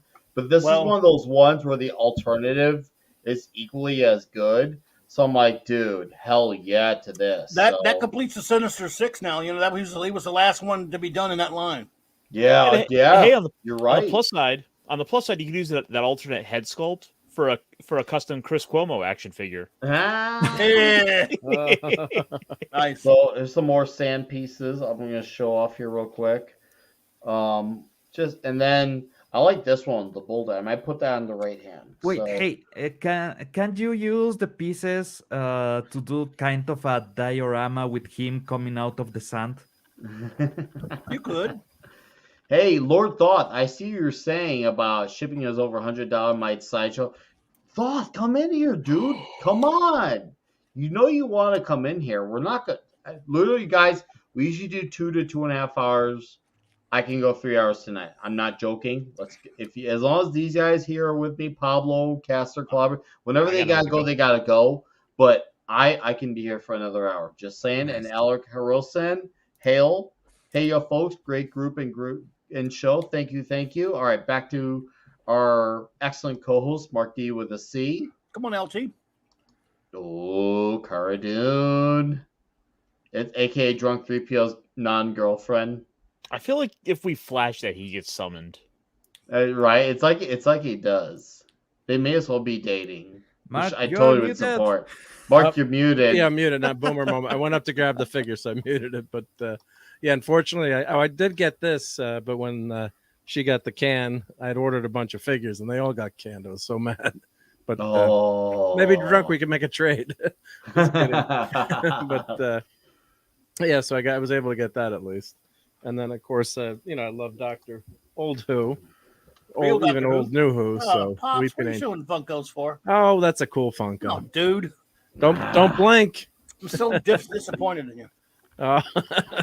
Okay, look at Christian says, thanks for doing these Friday streams. You did a great end to... Dude, Christian, are you kidding me? Thank you for how generous you've been. Like, Wow. You are insanely generous. Oh my god. No, seriously. Christian, you are insanely generous. I appreciate your continued support on this Friday Night Comic Shop Talk. It is absolutely insane the way you like when you and I meet, the pizza is on me. The pizza is on me, and that's not even up for dispute. I'm buying the pizza. But I'm gonna shut up so Marty with a C can continue showing off drawings and just such. just a quick thing. I have Yeah, been yeah. thinking this from the Quick first thing. episode when on Blink, when the Weeping Angels appears for the first time.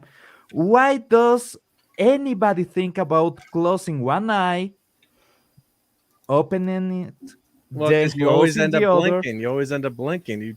The more you try not to blink, you When blink. your eyes closed, they could move. Yeah. When you're not Hmm. when you're Keep not one eye looking at open. them, Yeah. they're quantum locked as long as you're looking at them. As soon as you blink, boom. Yeah, that's why I say you can just close one eye, reopen it, and then close the other, so you never lose contact with the angel, so you never stop watching That's it. what I've always thought too. Yeah, I'm with you, but apparently, It's tough not to blink the more you think about it, but I guess you could keep get those things to keep your eyes open and the Clockwork Orange, right? The Go Ludovico around like technique. that. But so I guess Don's not a pop fan, but yeah, this was and by looking through my collection of signed comics, I figured out who this was because it's actually Mark Bagley that had done the sketch.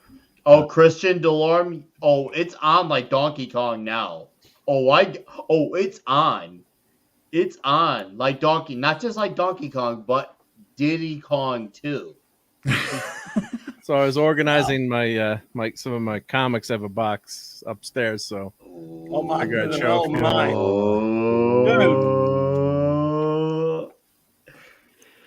wow, my goodness, that's classic. Swamp Thing #1, Len Wein, Bertie Wrightson. Love it. Beautiful. So that's a classic. Beautiful. So we'll show Love a few it. more good What things. few coins too, bud? Yeah, that's gone up in value, I think, since I bought Oh these. Yep. wow, these are total classics. Lord Thoth says he'll drink to that. You know what? That's fine with me. If Thoth He's wants to got a drink great to that, collection too. Yep. Mark D. Philbo says stop it. Oh no, he's gonna kid you. What you mean in reverse psychology is please continue. Oh, 49? 49? Oh yeah, Mark, that's we 49. All have right, to have a serious talk. Do I have a problem? might want to slab that one. Yeah, I'm I opened it up today, Club. I got to send you some pictures. Unfortunately, the staples are not on the spine; they're off Oh, the boy. spine. That's So I Oh, was- hold on, Mark. There's this guy who has a YouTube channel, Comic Doctor. Yeah, RMB recommended him for. He's a guy you want to staple that perfect. I've seen the work that Comic Doctor does. that'd be worth it for this one. Yeah, He is worth it for that comic. Yeah. Oh, Comic Doctor is worth it. His Shout wo- out to Comic Doctor, by the way. Thank That's you. a great channel. And Mark, that is the man you want to staple that comic so you can have that one read and then just put it right back in there because that is wow. but it was actually unfortunate. I never paid attention to it because I really didn't. I only opened it at one time years ago. Yeah. And, it's if you look along the spine. I almost wish I hadn't opened it, but see the on this side, see how there's a wrap around. It's not showing the full cover, so it's actually came that way from the printing shop. It came misaligned on the staples. So I'm guessing it's maybe like a 5.0. You always grade your comics higher than you want, but I'll show Clobby the pictures. But it's just awesome to have that one anyway. So that's that was fun, Just glad I have it. So let me just grab a few more classics here to show. Please. So we got another classic FF. This is Well, what. Okay, this is gonna be kind of contradictive on my end, and I will gladly concede to it. I have historically said, and Clobby can back me up on this. I have always said Johnny Storm is my favorite Fantastic Four character. even though he's my favorite Fantastic Four character, this is going to get even more contradictive. This is my favorite issue of the Stan Lee Jack Kirby run, even though it's more centered around the Thing. I will own that contradiction because This is actually this comic, a Reed story. You think it's a Reed story? See, I feel like it's a Ben I think Grimm it's a Reed story. You think it's a Reed story? I've always actually gone outside the. I think it kind of is a Reed story. I mean, Reed. You remember Ben shows up at the beginning, gets zapped. Yeah. The guy steals his powers. Yeah. The gigantic chunk of the comic is this guy. It's about this guy and learning what the truth about Reed Richards. And Ben shows up at the end again. I think it's. I feel like it's a Ben Grimm comic. Either way. This monster. The monster is the guy who stole his powers. First of all. Yes, the guy who stole the Thing's powers. Yes, actually reversed. It refers to him and Ben, the man, and he's the man. The other guy's the monster. I've always considered it kind of a Reed story. That's interesting. No, by the way, Nick, that FF1, I had to sell. It's a long, tragic story. I had to sell I had to sell all of my FFs back in the '90s. Unfortunately, I had almost a complete run from 1 to 250 with about 30 or so gaps.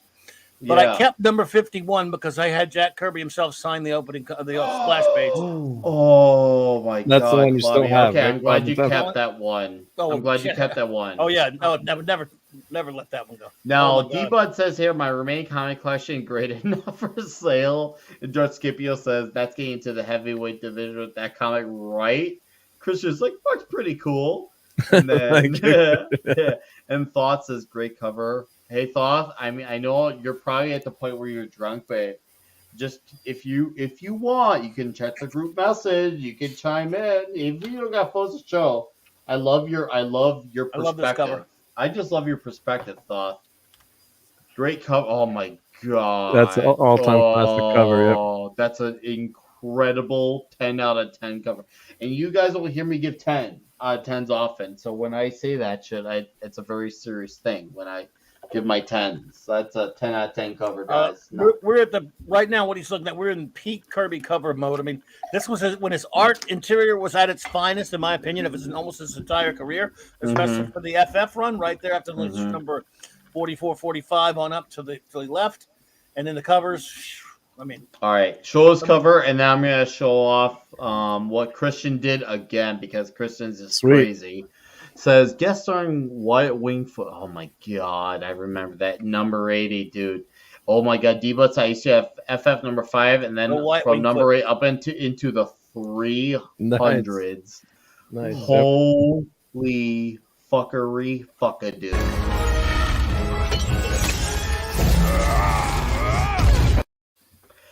All right. Nick, I had a number 1, but of course it was in horrible condition when I sold it. It's okay. Yeah, Hold on. Before we do, Christian DeLorme for $1 says, for Clawby, Sergeant Rock versus the Winter Soldier. Who wins? Clawby? Well, as much as I love Sergeant Rock the most, I'd have to say Winter Soldier does have all that special training and all that stuff. Mm-hmm. So it would be a very tough fight. But I'm going to say Sergeant Rock finds a way to win because he is more pure of heart. Okay. I agree. Okay. But it will be tough because, Bucky, a.k.a. Winter Soldier, had a lot of training and stuff. Also, he's enhanced. Oh, my God. And he's enhanced. Number 92. Rock can find a way. Yep. God, Mark. And these are just, this box I had up. This was actually when the comic book shop went out of business. Oh my God! You capitalized on an opportunity. So I just was like, a lot of these were gaps in my collection. I've got probably from 50 up. I'd say, I think almost all the FF. Not there's gaps, but just anything Kirby. And back when I was buying all those crappy '90s comics, I told you that before. How many times I wish I was buying like the old Kirby stuff. It was, it's $5 for issue number 30. Back when no one wanted it. All right, for those in the chat who may not be as familiar with Mark Duvacy and are just discovering him now, in my caption to describe what this comic shop talk was about tonight, I did pin his link to his channel in the caption. So please look up his channel if you haven't and subscribe. I'm not. Yeah, I know. I'm promoting his channel. No, I will. Thank you. Mark D with a C. His channel's worth it. He knows how to commentate, but he also knows how to show off the goods as well. He's the best of both worlds and great lead man. So, Mark, oh my God, 100. 100 before he goes into 101 and 102. Yeah, This one was 102 in would be the great last shape. one. Yep. Yeah. Boy, This was. Yeah, sorry, Mike. I was gonna say this. I don't know. When I bought this, I couldn't believe how white the whites were, and it was just. I don't know how this is would grade, but I was like, oh, that was a good find on eBay. I was like, wow, it was really, because sometimes you buy stuff and it's not the grading. People always overgrade overgrade comics Which is weird why they do that. Yeah. Well, they think They they want have something money. better than it actually is. I know, and that's true. The money part of it's true. It's for me. It's such a dishonest thing. That's what drives me crazy. Oh yeah. Yeah. Well, I think it's all. I think there's also a degree of just an overconfidence in like, oh, I took the best care of my comic. Yeah. Sure. I didn't mess it up. And Spider-Man doesn't stick to walls. Yeah. So here's I'll move up in the time zone here a little bit. Just show some of these cool. These aren't Kirby anymore, obviously. I don't think, but not that one. Yep. No, this no. Is, Yeah. Waves long gone. Yeah, Joe sent it there though. That's a Gil Kane cover, by the way. No, this is one of my favorite Gil Kane covers right here. This one, Medusa took Sue's place for a while. Yep. And then this is a great comic. So I had these signed by George Perez. Oh my Since goodness. he did the That interior. is a Kirby cover there. He didn't do the interior, but he did the Kirby. Yeah, he told me, he's like, I didn't He do did the the cover. Is it okay for me to sign? He said, that's a Kirby cover. Yeah. Yeah. Are you kidding me? Like, He's like, yeah, I did the interior. He's like, no, Mr. Perez, you did the interior. what's wrong with him doing the interiors? Yeah, Nothing. And of course, I like putting Oh, the no. backing board on the middle sometimes so you can see like the Evil Knievel. You guys remember those from the 70s? But I had it many times, that one. Yeah. That toy.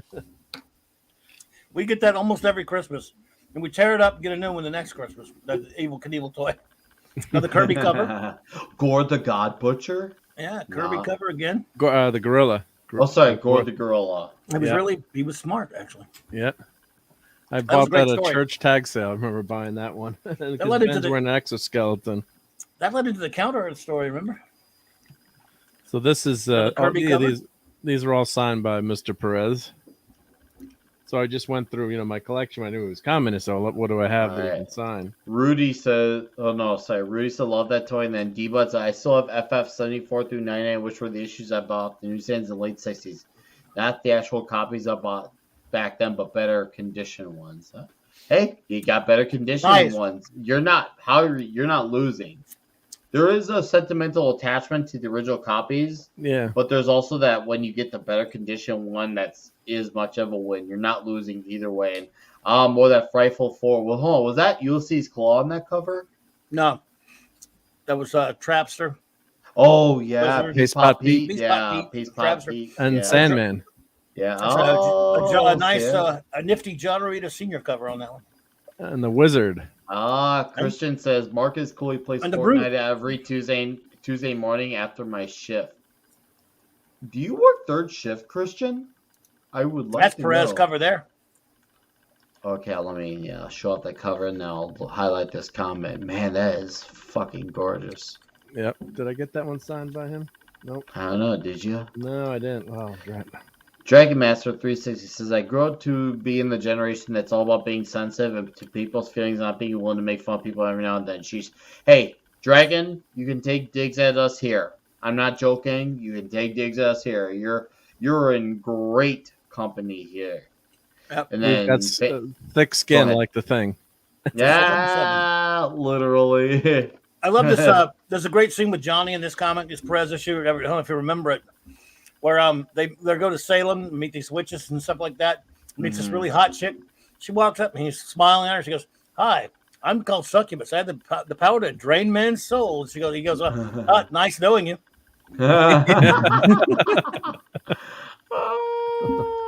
Signed by George Perez.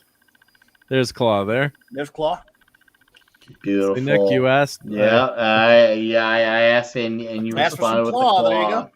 There we go. Oh, and you got Orca on the back cover after Yeah. Jaws came out. Shit. They were Time to rip off Jaws, Dino. yeah. Yep. And then we got a few more signed by Mr. Perez here. Molecule Man. Reed is Molecule Man, actually. You know, if you got, it seems like you got too many of those signed comics. You could probably send those a couple of those my way. Well, I kept going online.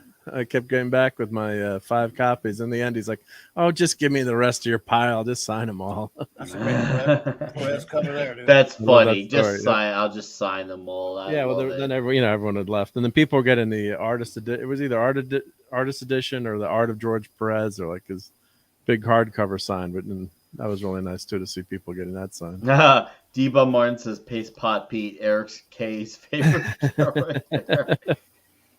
Are you brushing those too? Because I got to tell Raquel, if you're not even brushing the plastic, I will tell her.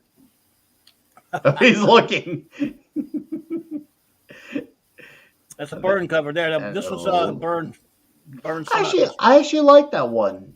Oh, I loved it. I like Burn at this point better than this when it came on later because he had better inking. I did not know he did the inking. Well, he wasn't writing and drawing the comic at that point. It was years later, but he was doing. He had a stint where he just drew the series. Okay, I did not know he did inking as well. I knew later, he was drawing. Okay, later. Okay, later after he took over FF with issue 232, okay. most of the things he ever did after that, or a lot of the work he did, he got it. He discovered he can get paid even more by doing inking, and he never should have been allowed to ink himself. So he started inking his own stuff. Yeah.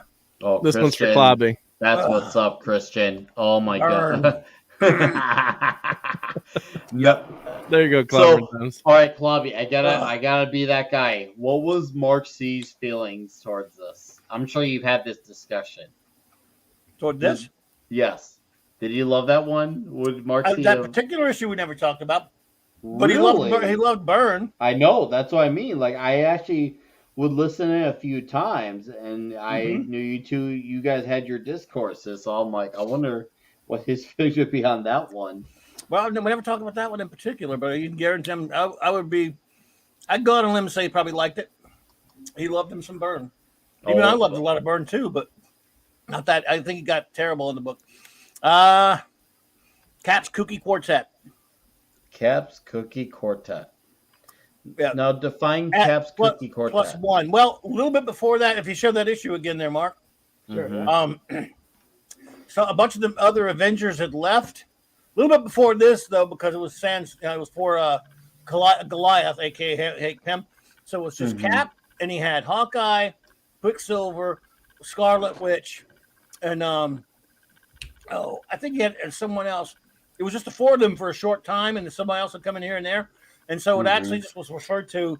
I guess it was Stan who used to refer to call it as when it was just 4 of them. Cap's Cookie Quartet.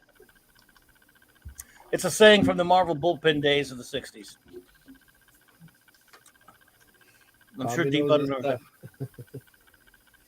Here's number 100. That's very small. Oh my God, Darth Scipio says, has your wife told you to get your head examined just asking?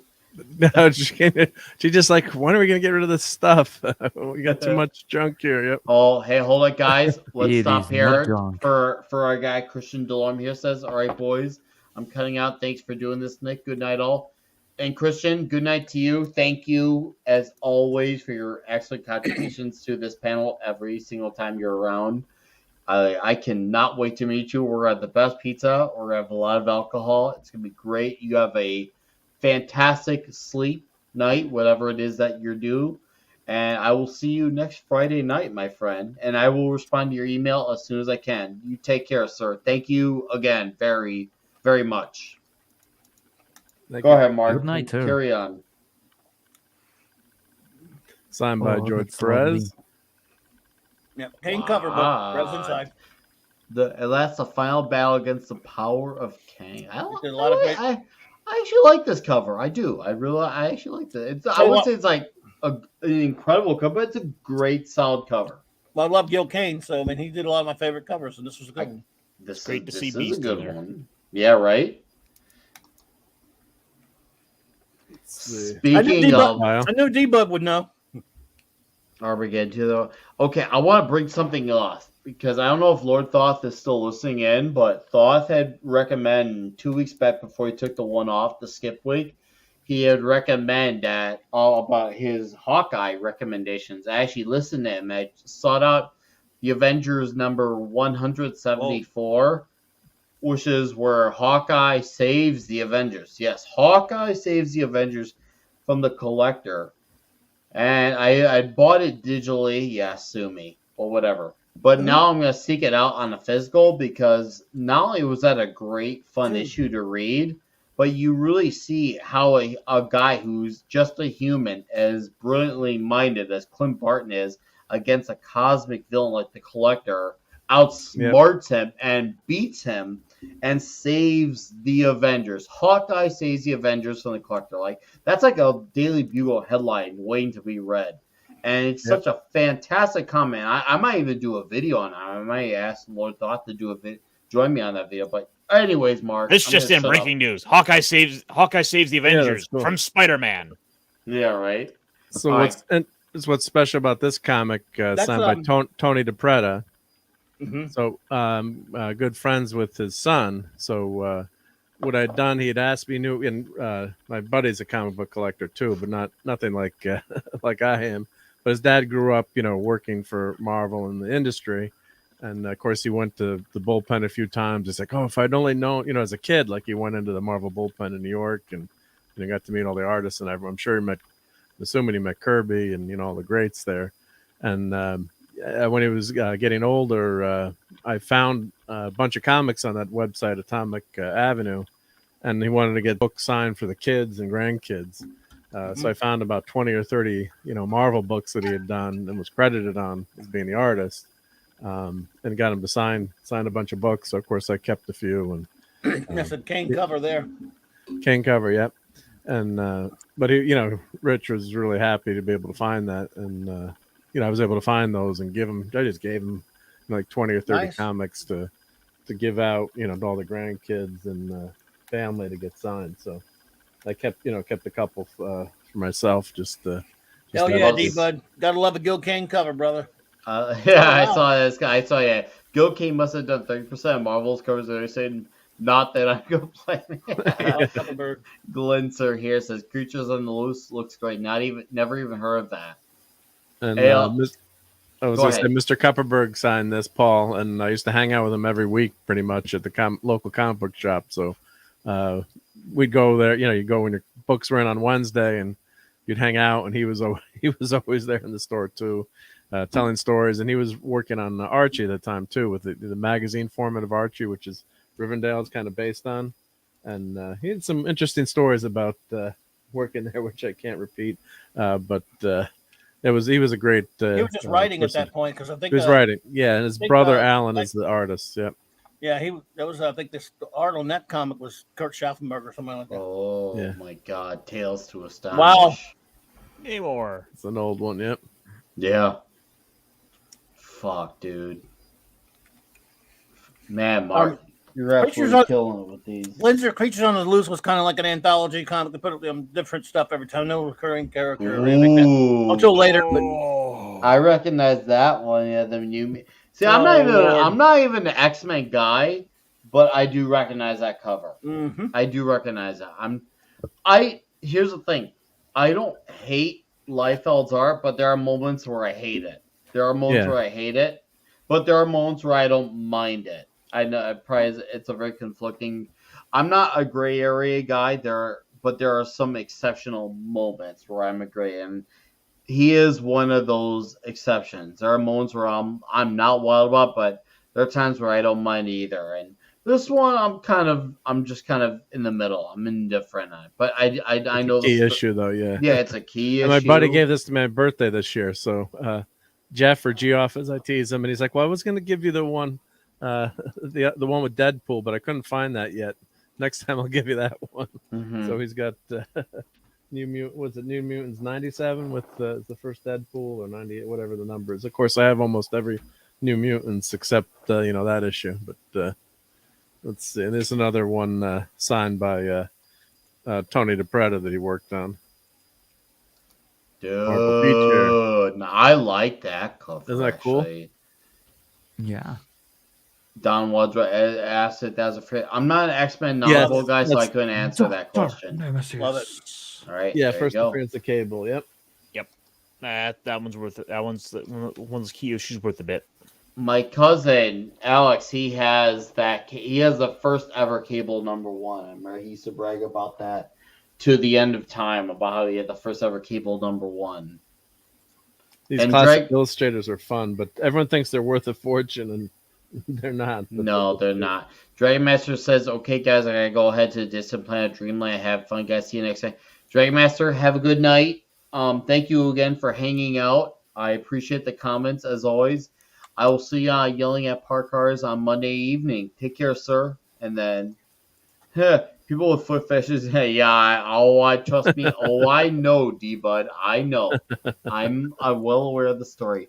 However, he does draw occasional feet now and then. He does, and I'm once again kind of indifferent.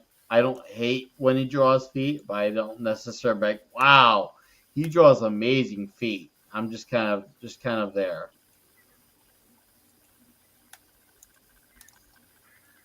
Wait, will you recommend then his art to Quentin Tarantino then? That's it? What does Quentin Tarantino like besides Luke Cage? Is the question I ask. He likes feet. Feet. Some Charlton. Charlton Moore comics. Yeah. Where'd you grab these? Just recently, or just pulled them Well, out of this somewhere? was just the box I had upstairs, and I was looking. I keep all my signed comics in a separated box, just so I can find them, or someday if I want to slab them or frame them. So I had, and I think when the store was closing down, I just kept a lot of these. I bought a bunch of older stuff, and you know how it goes with trying to organize your comics. So these are just showing these fast. Oh, yeah.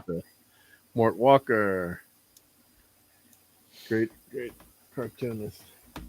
These are actually reader comics. I couldn't find them on the comic book program. You had to look them up. They're actually under King Reading Library. You had to go. Yeah, I got that. So those were given to people for to read in the library. There you go. Featuring Flash Gordon. These are Prince Valiant, Hal Foster reprints from the newspapers. Nice. Yep. Prince Valiant was up quick. So we got a Popeye. Oh,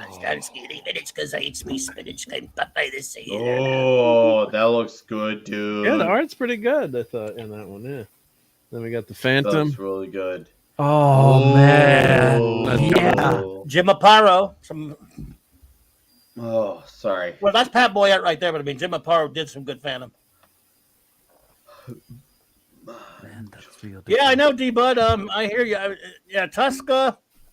I'm still not one of my favorites or anything, but sometimes he did some really good stuff. But I do understand the point you were making about the inking, and Vince Colletta can make anyone look bad. So, but yeah, you're right. Tuska did Luke Cage and a lot of other things. That's great there, right there. Uncle Charlie's Fables.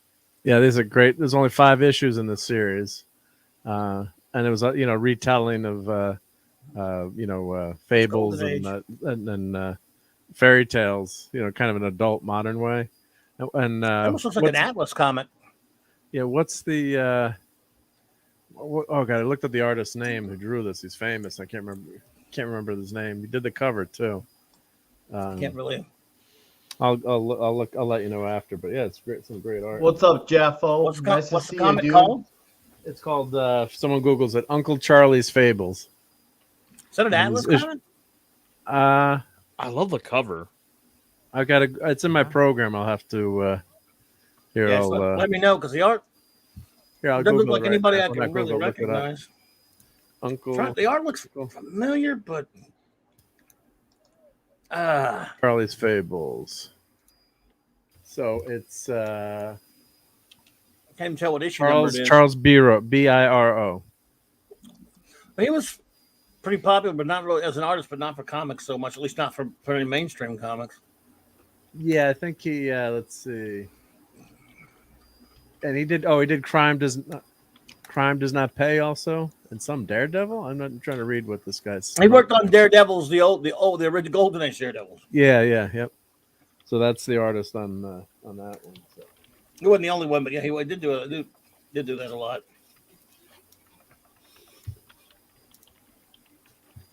Let's see if I have anything else that's fun to show in here. A couple more few older Thors. I think Byro created somebody I think he created Airboy, if I'm not mistaken, but it could be. Oh, wrong. he did, yeah. Pretty sure. No, I'm not pretty sure. Now that you said that, I'm doubting myself. But I know he drew it. You know, my memory don't take much. I'll say something. She goes, really? Are you sure? No, I'm not. Oh, man. It's the Wrecking Crew. Kirby. The Wrecking Crew. Yep. Kirby Thor, dude. Let's see what else is. If there's anything old in this box here. Let's see. We got a couple of. Hail TZ Canadian. All right, Mark. Oh, I know you like the karate. Mm-hmm. That's a good cover, right? I'm gonna have a straight up mangasm. I'll be right back. Marvel Premiere number 19. Gaffo right here. Charlie's Fables books look awesome. My God. Yeah, when I got that, I was like, wow, I got to get. There's only 4 more, but here's the classic old Iron Man number 15. Cover's a little dinged up. But Nice. I still love it. Some of these are just reader copies, but nothing wrong with that.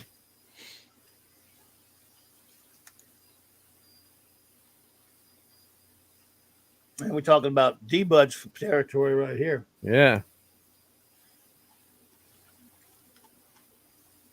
That's a cool cover. Wow. He does have his chest plate on, so he's dying there. Yep. He still got his iron panties on. Yeah. See that cover? See that cover again? Sure. Oh, yeah. No, never mind. You don't have to. I was just. No, I got it. Yep. Looks like a Angry Gamer. Looks like Marie Severin or something. Oh man. Looks like a Marie I like Severin that cover. Well, Marie Severin was a very talented artist. She was one of the few lady artists at Marvel, and she was fantastic. Pretty sure that's her. Oh, her brother John. It's funny, isn't it weird how the brother and sister and their art look very similar in a lot of ways? I mean, it's got to be a reason. I need to go do an Iron Man deep dive.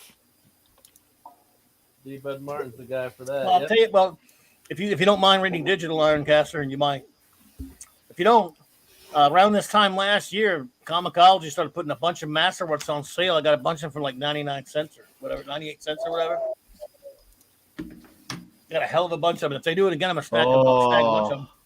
When lands the saucer? I don't know if Eric K is still here, but I know he likes the Surfer. So. Oh. Noringrot. Oh yeah, this comic. That's a classic right there. Right? Yep, Oh, I love this series of the Surfer books. Yep, I was trying to collect them all. I fell short, and now the values have just gone astronomical. You can buy the reprints and fantasy masterpieces. Yeah, That was a great run, though. Dude. That was a This great run. silver, I like the silver cover too. Not joking. I like the silver cover too. Love me from John Buscema.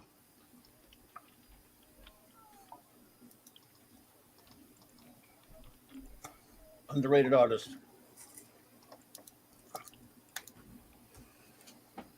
Wow. That was, we used to call him the Cosmic Crybaby because he was stuck on Earth and he whined about it so much. Yeah, I'm stuck on Mark D is just now Wait, rubbing in now. Okay. Was that when he stopped being the herald for Well, yeah, Galactic? but we're okay Yeah. with that. He was trapped Oh yeah, on Earth. yeah. They got his It's surfing Rorschach. board. No, he had the board. Remember, Galactic Oh, put it he in had it. Yeah, Galactic puts a barrier around Earth that's made him stuck on Earth. Remember? Oh, Yeah, it's wasn't like I there can't a- drive past 55. Yep. Wasn't there a time when Galactus actually took his board? Maybe, but I don't remember. But it probably could have happened. Yeah, D-Bud's right. Yeah, that was 4 is You would worth a call him lot of Silver money. Surfer if you take his board. Look at the Abomination. Yeah, how different it looks. Yeah. Wow, these are great. I could look at the old stuff all day long. These old comics are my happy place. These old covers. I hope it's making you happy. Yep. Yep. My grandfather got me this one in 1977. Isn't that one of the last ones? I think it went to issue 16. Maybe so, yeah. I think. But yeah, so he brought me that. I just loved reading this comic as a kid. Read it over and over. It's actually not in too bad of a shape for.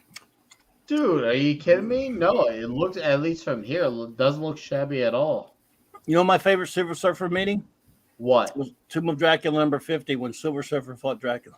Meets Dracula. Ooh. Kid you not.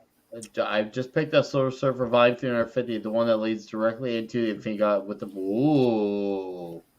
Man, what? Wadsworth, like Mark D, he is dedicated to the hunt. And I gotta say, I respect the hell out of that. That's awesome. Oh, yeah. Indeed, Don, Rudy. thank you. Indeed. I appreciate that comment. I really do. Thank you. All right, then we'll finish up with Spidey. I'll show some of my old Spidey comics. A few of the ones that I'd had in this box. Whatever you do, wherever you go, never step on a scorpion.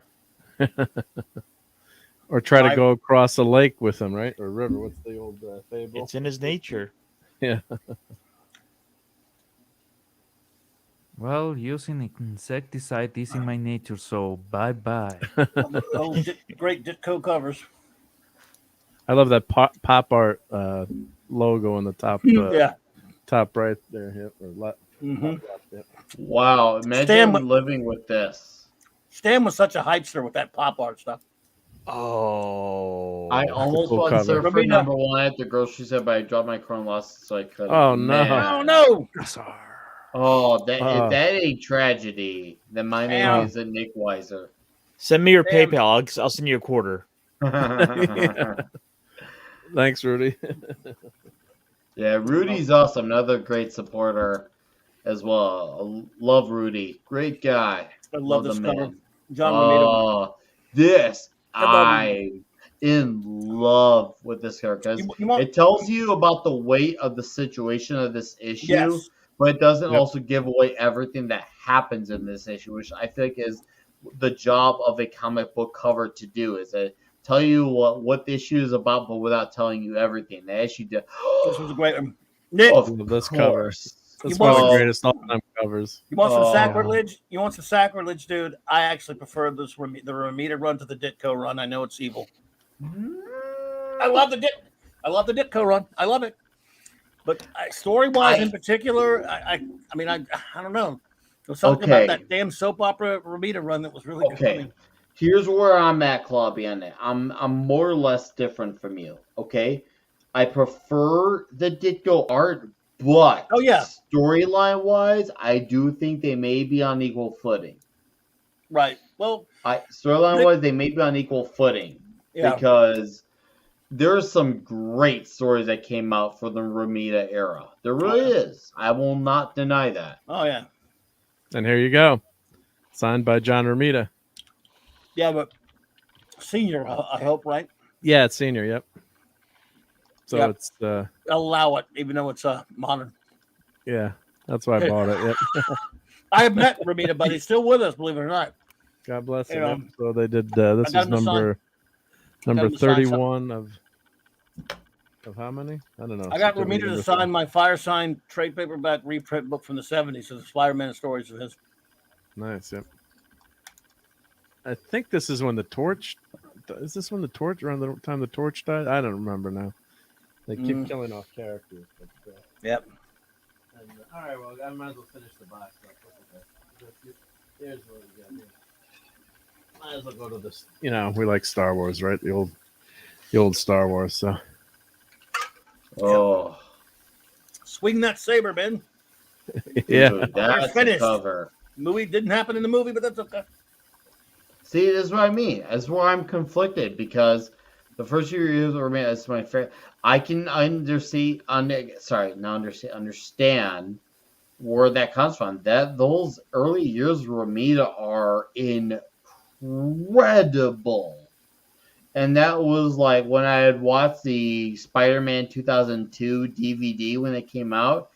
This is actually the catalyst that got me to look into those early runs because they talked so much about John Romita Sr. And I was just like, I need to check this out as a kid. Like, I at least look into it. Like, obviously, I couldn't afford all these issues, but I look into it and, destroy my mom's computers trying to look for online copies and illegal downloads. Look at it to want to find these stories because I wanted to at least know about it. I was in that whole Aerosmith I don't want to miss a thing phase, and I don't want to miss anything of that. I want to know about the Lizard. I want to know about Sandman. I want to know about Electro. I want to know about Maxwell Dillon. I want to know about Kirk Connors, Otto Octavius, Matt Gargan, Quentin Beck. I needed to know Roger Kingsley. I need to know all these characters. I was just obsessed. And between that, let's say, and Spidey, DD, and FF, big three. Chewbacca. You said Chewbacca. They didn't know what Chewbacca looked like in the beginning, so that's why they made him draw like an ape. Yeah, they didn't know. I mean, when they were drawing some earliest, they didn't have an idea because they got no.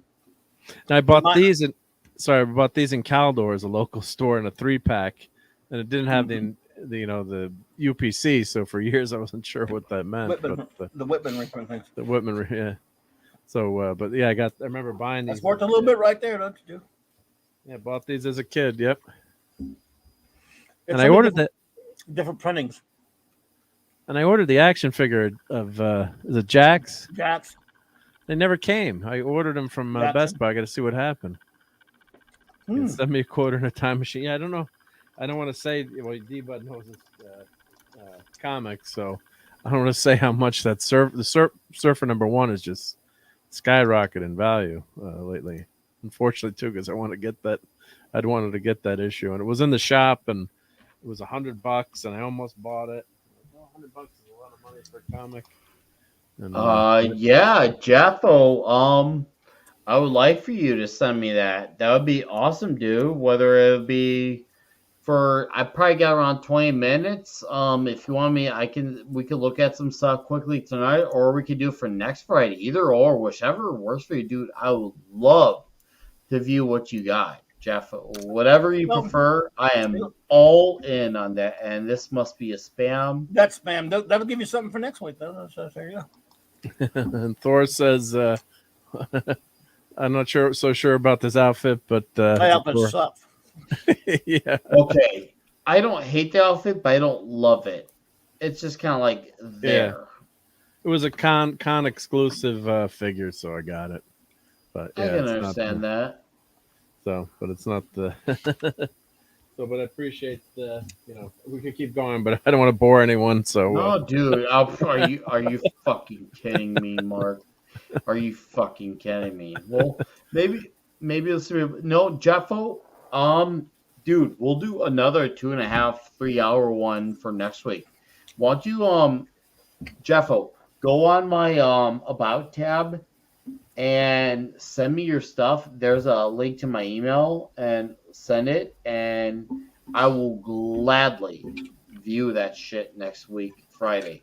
I would love to do it. Seriously, I'll make it Center Showcase. We'll do an open comic book talk. We'll view your artwork. I also got to talk about Fatal J's book. It'll be great. It'll be fantastic. It'll be the best. And it'll be wonderful. And if your work is sex and death, then even better. I will show that shit. TZ. Another frequent supporter of the channel. God damn it, TZ.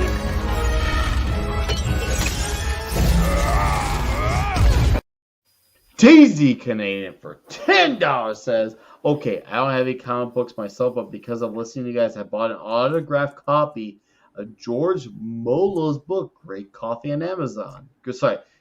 Greek Coffee on Amazon. So I bought it. Oh yeah, dude, Nice. that's fucking awesome. What? That's badass. Yeah, no, Jeffo, please. I'm not joking. I will be glad to show off your stuff, whether you want to come on here or talk about it in the comments, whatever makes you feel better. I got you. I would love to talk about it. Real and Wadsworth says, "Real talk is what fandom needs to be all about: embracing what we love, fixing the." No, here's Here, here. Wadsworth. I agree, and I can see where you're coming at. Here's where I slightly disagree. I feel like both sides need to be covered. I cover like Collaborant and Mark D mostly, and I have to emphasize the word mostly, positive stuff. Mostly. Every now and then there's a moment where I need to talk, vent, get something out of the way, and I don't really dwell on it. Here's the thing.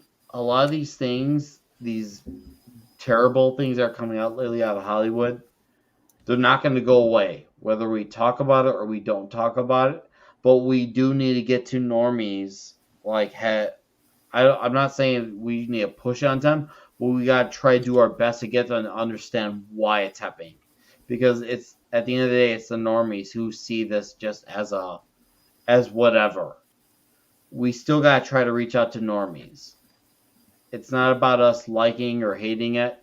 Maybe we can have a great conversation of whether we should be more apathetic or more angry. I'd be glad to have that conversation.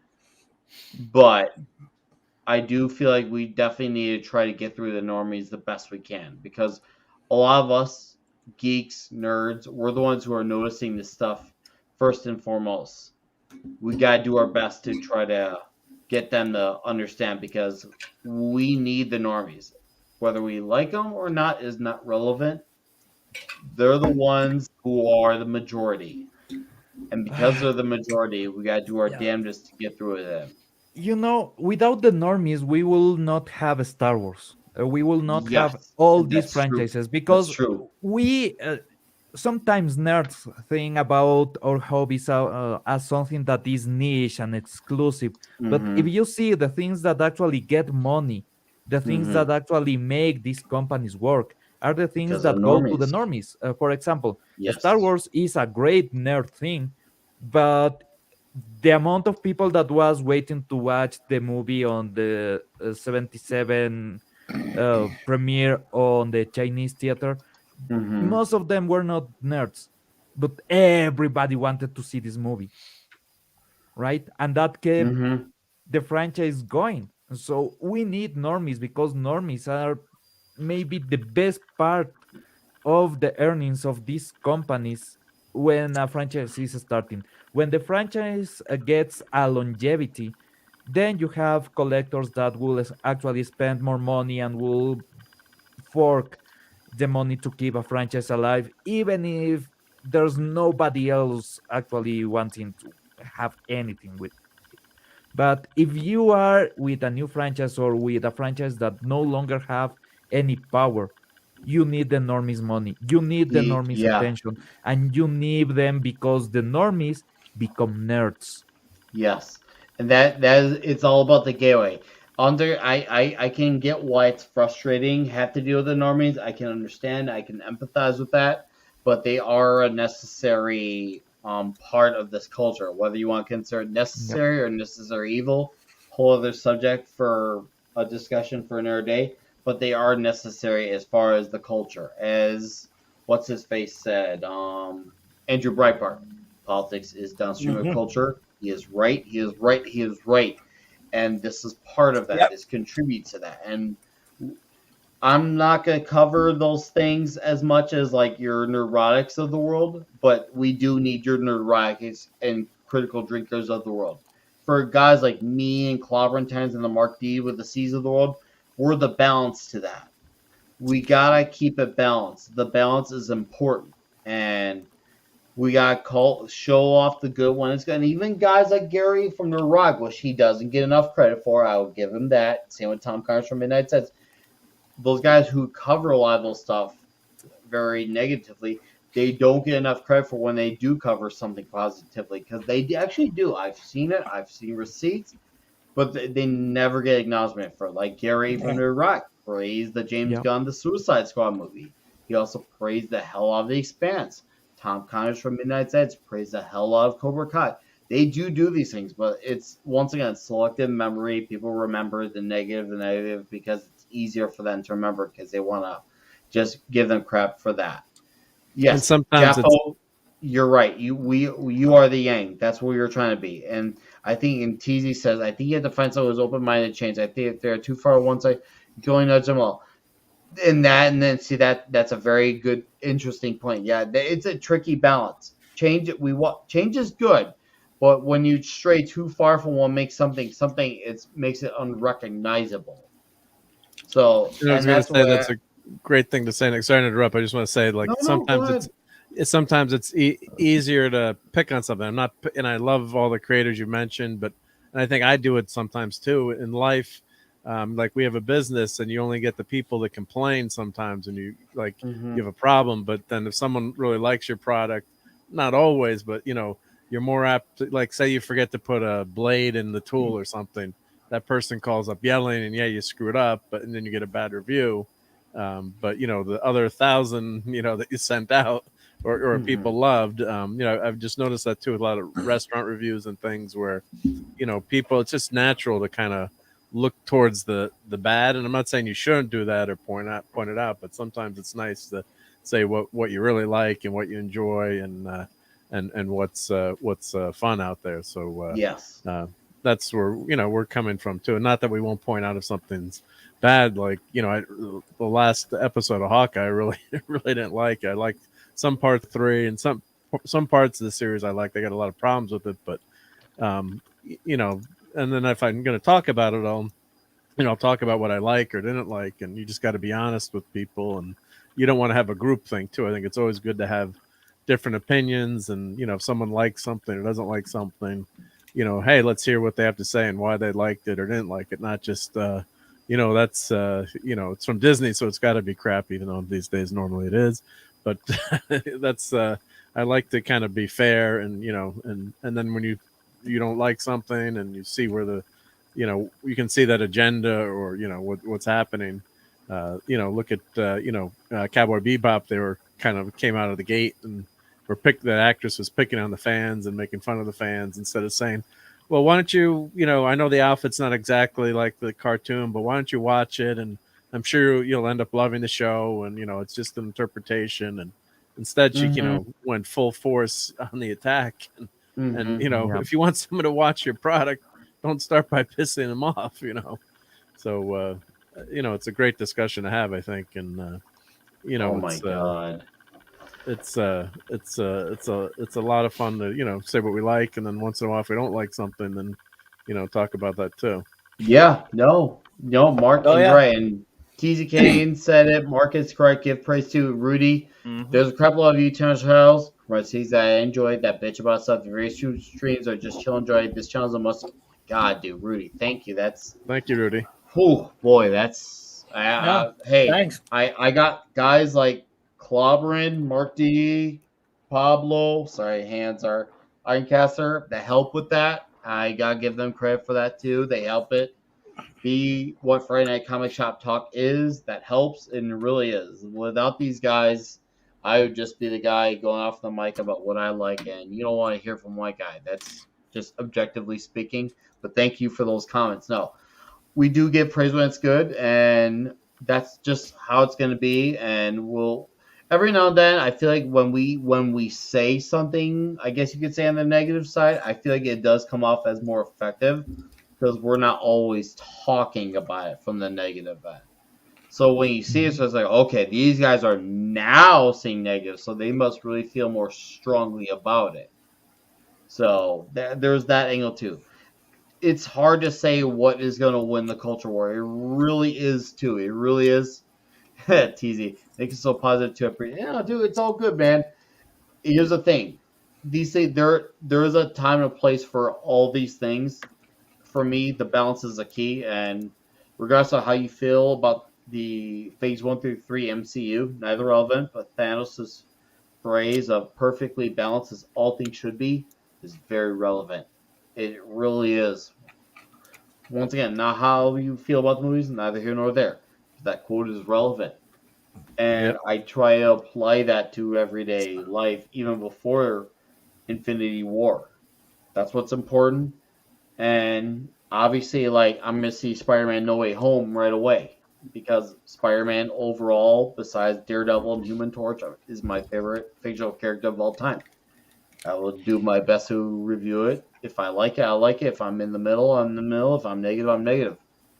I'll have my weekend to talk about it, or 7 days, and after that, I let it go, move on. I don't make it the corner of my life for the next month, but that's just me. Ironcaster, go ahead.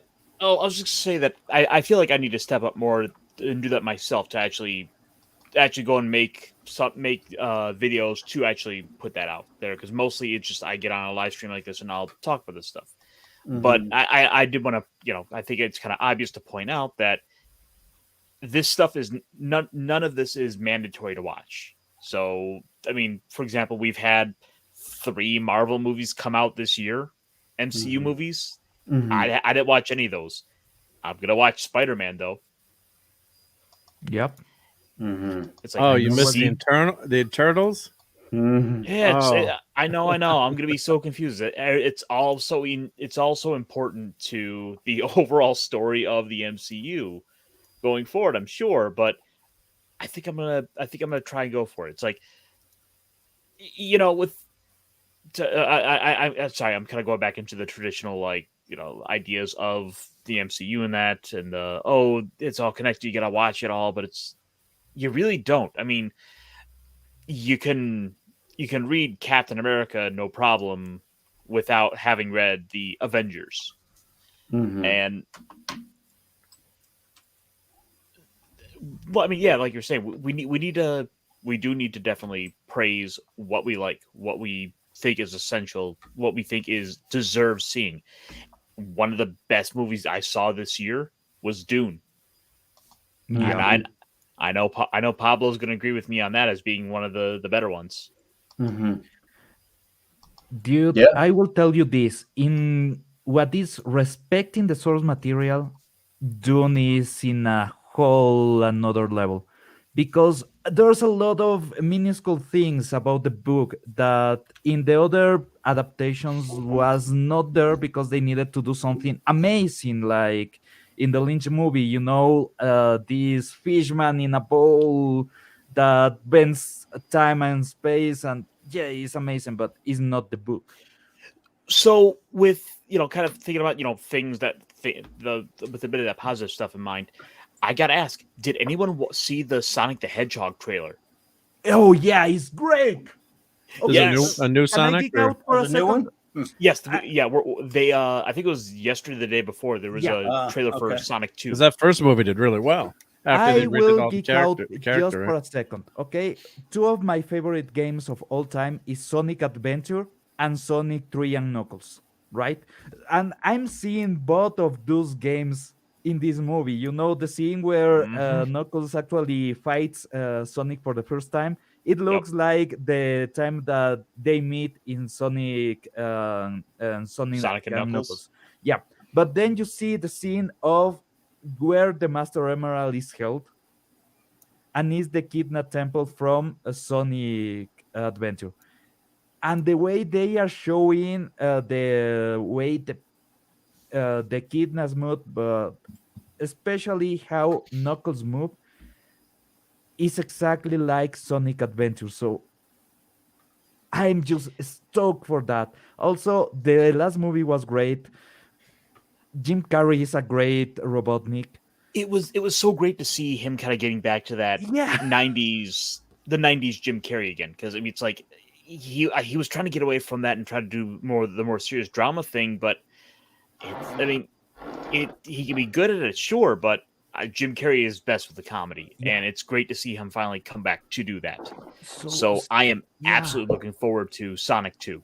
Yeah, me too. Seeing this trailer just gave me hope, and that's something that I needed. That new trailer was great, and I brought my older daughter to the first one because she's really huge into Sonic. She actually does like video games. Her first video game is Crash Bandicoot. My younger brother turned her on to that. She's into Mario Party, Mario Kart. She's into Zelda too. And now, yeah, she also likes Sonic too. So now she's like amped about that second movie. She's like, Dad, we gotta go see it. I'm like, we're gonna go. Don't you worry. We're gonna go see Nice. the second movie opening night. She's excited.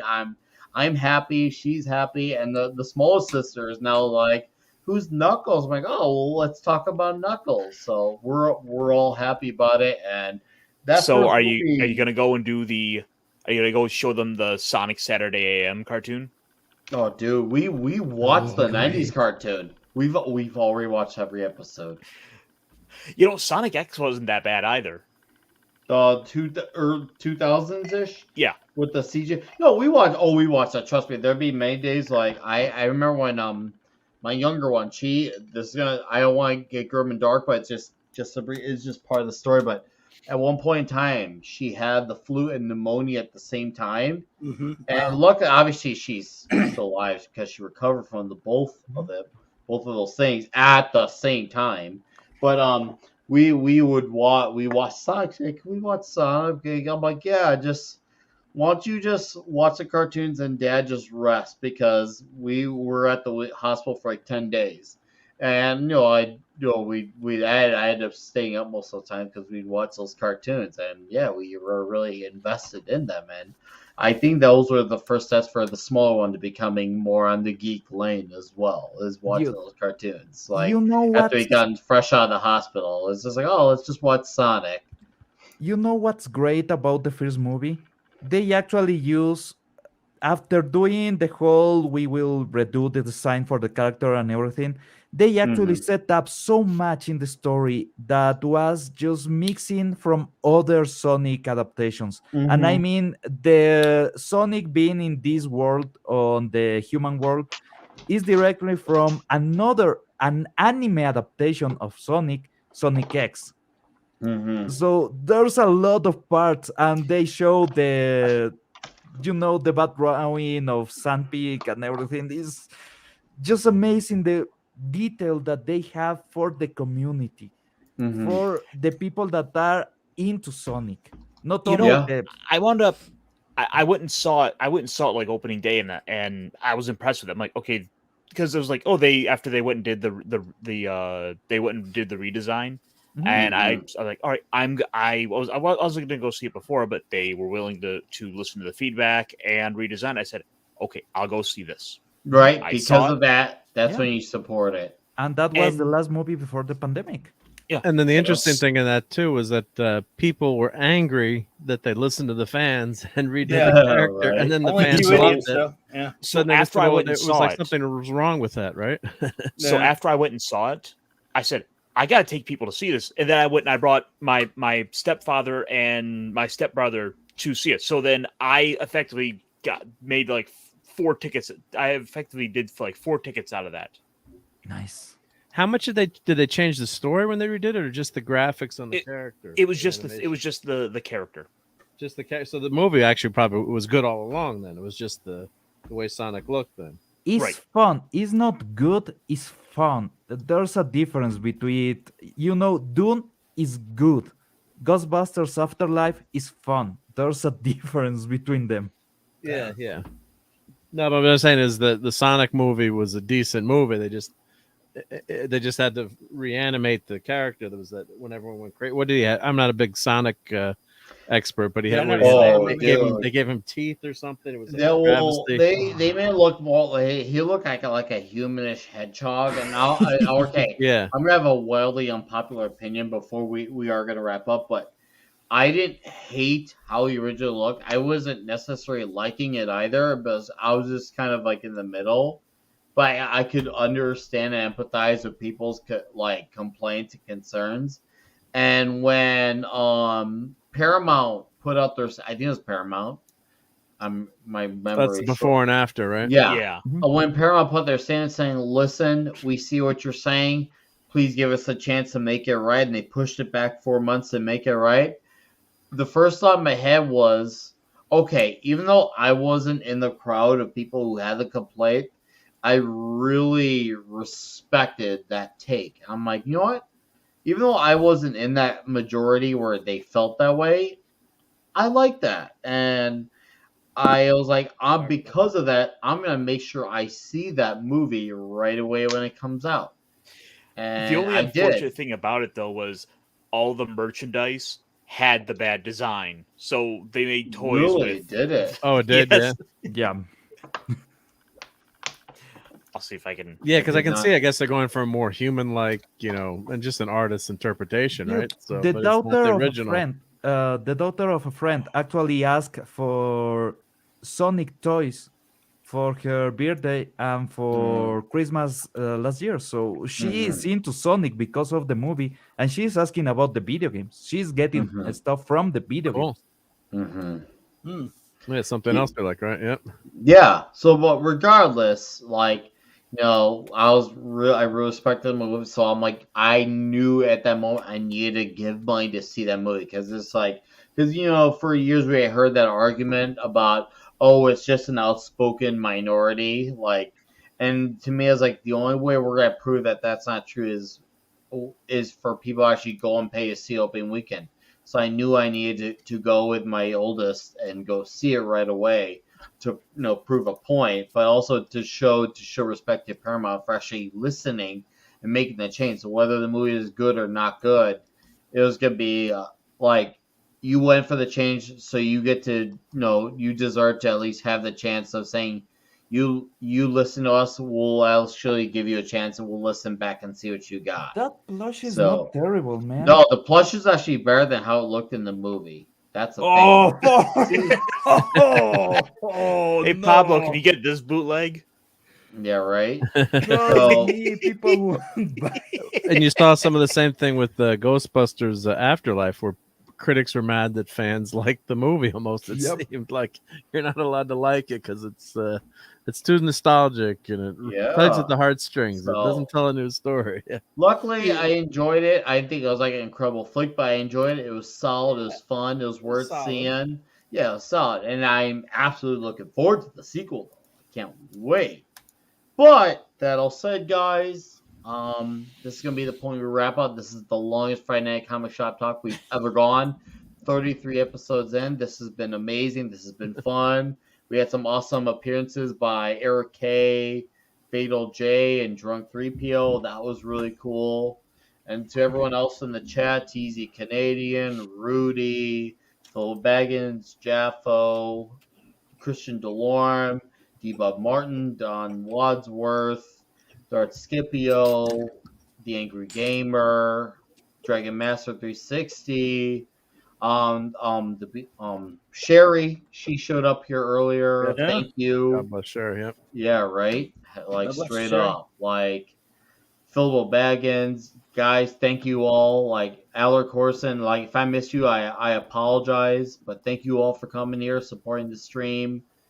It's been fun. We're gonna plug channels. Hey, Rudy, appropriate to say that. Gotta call night. Nick Clobber, Mark Iron, Pablo, Us too. Fred, Apartment, Aloha. They're gonna call a night. When you're having fun, keep it good. Yeah, we've had a lot of fun with this one. Yeah. You guys have a great night in the chat. Have a better night or have a sleep, whatever it is. Guys, let's be quick and snappy. Yep. Ironcaster, plug in what you got. Hey, I talk about big robots on my channel. On Tuesdays, we go through the original Mobile Suit Gundam. So come on by, 6 p.m. Eastern. All right. David Serta, yes, sir. You have a great night. Ironcaster, thank you. If you're around, as always, you're welcome on next week. Pablo, my friend, plug away, sir. If Toby dies, we riot. That's all. I love it. I love it. Pablo, thank you. As always, my man. 33 episodes, and we're still in this, dude. Thank you for Yeah, joining me it's on this amazing. journey. This is great. Hey, let's keep doing it, man. Oh, we're not done. We're not done, dude. Let's keep the ball rolling. Nice. All right. Anything else you got, or is that it? Yeah, watch Mítanse Español, where we All talk right. on Español sometimes, because sometimes we speak a lot of English. All right. You heard Pablo, Midnight Edge Espanol. You heard the man. And then, of course, another great friend of mine, Mr. Mark D with us. See, sir? Hey. thank you for letting me show all those toys and comics. Much appreciated. Tomorrow night I've got Sunday Night Geekery. Nick, you were on last Sunday, and Ironcaster was on too. So I'll send that link out. So check that out. 11 p.m. Eastern time. I'm also on with Clobber Times on Thursday night, Clobby's Clubhouse with Raquel, and I just have short videos during the week. So I'll post my link, and appreciate the sub and the follow. Thank you. All right, awesome. Clubby. And I forgot Toxic Tuesday too. Sorry, late in the stream. No, you're good. Yeah. And Clubby's gonna be on that too. Yeah. Oh yeah. You didn't have to do that, dude. I'm fine. Could have heckled you guys in the chat. That's fine. It's all good, man. Plug away, sir. Oh well, tonight I guess I'd say now Saturday night Star Trek with Raquel and I. We have 4 more episodes, reviews of Star Trek: The Next Generation. Maybe I won't get demonetized since we won't have any Wesley videos because that was got in trouble for that because we made fun of Wesley and Will Wheaton got butthurt about it. Probably. Right about you too. My goodness. But anyway, so 9 p.m. tomorrow night, Saturday night, Star Trek. Monday night, Mark C. Comics Talk. I will be doing the Wave 3 of the Clobber Times Mark C. Comics Creator Hall of Fame. 10 more new inductees, and guess I'll be hanging out with you guys Tuesday night. I don't know if Loki's having some kind of roundtable reunion, or maybe with him before that. But I'm not sure if that's this week or not. So hanging out with you guys, talking Die Hard 2, and then Wednesday night my usual show, and then Thursday night. I think Thursday I might do a shorter Global Geek Gang, and then do the Clobby's Clubhouse that night. So all kind of clobbying going on. All right, Clobby. Thank you as always for your greatness, your contribution, and for being a friend. My friend, you have a great night. I'll make sure you know obviously I stressed it to you before. I'm a normie as far as Star Trek goes. I'm still meaning to watch it. When I do, I will let you know what my thoughts are. But till then, I will at least drop by in the chat for a few minutes for you and Raquel's amazing stream. Because even I get invested, and I don't know anything. I'm just like, just hearing you guys speak, I'm like, holy shit, these two are just, it's entertaining. Well, never worry about that, dude. But I tell you what, if you ever do a dive on it, you need some guidance there. I'm willing to help you out, brother. You will be my guidance, and that is 800% on that. So I can't wait. And then Darth Skippers at B Stream, Nick Weiser, Paul McClover. My guess is that's his way at B Stream. I don't know what that means, but my guess is that maybe it's like a compliment. I understood that, but anyways. Darth Skippy, if you could clarify that before we leave, that'd be great. If not, I'm assuming that means like a salute or a goodbye or a hail. All right, guys. I got Toxic Tuesday, Die Hard 2 next week, and then Friday Night Comic Shop topic as well. Yelling at Park Cars with Comics Division. I'm sure I'll have a few other streams I'll show, whether it's Marty with a C, or it's Midnight's Edge After Dark, or I got a few other videos coming this way. They'll be on the Mickey Mouse parody voice. Keep your eyes and ears out for those. It's going to be great. You guys all have a good evening. I'm going to go head over to the cocktail lounge in a minute. I got to pee. I also have some water because I drank a lot of alcohol tonight. And I had a blast hanging out with this cat and my amazing panel. You guys all have a good evening, but we're going to sing a song for you. Na, na, na, na. Na, na, na, na. Hey, hey, hey. Thank you.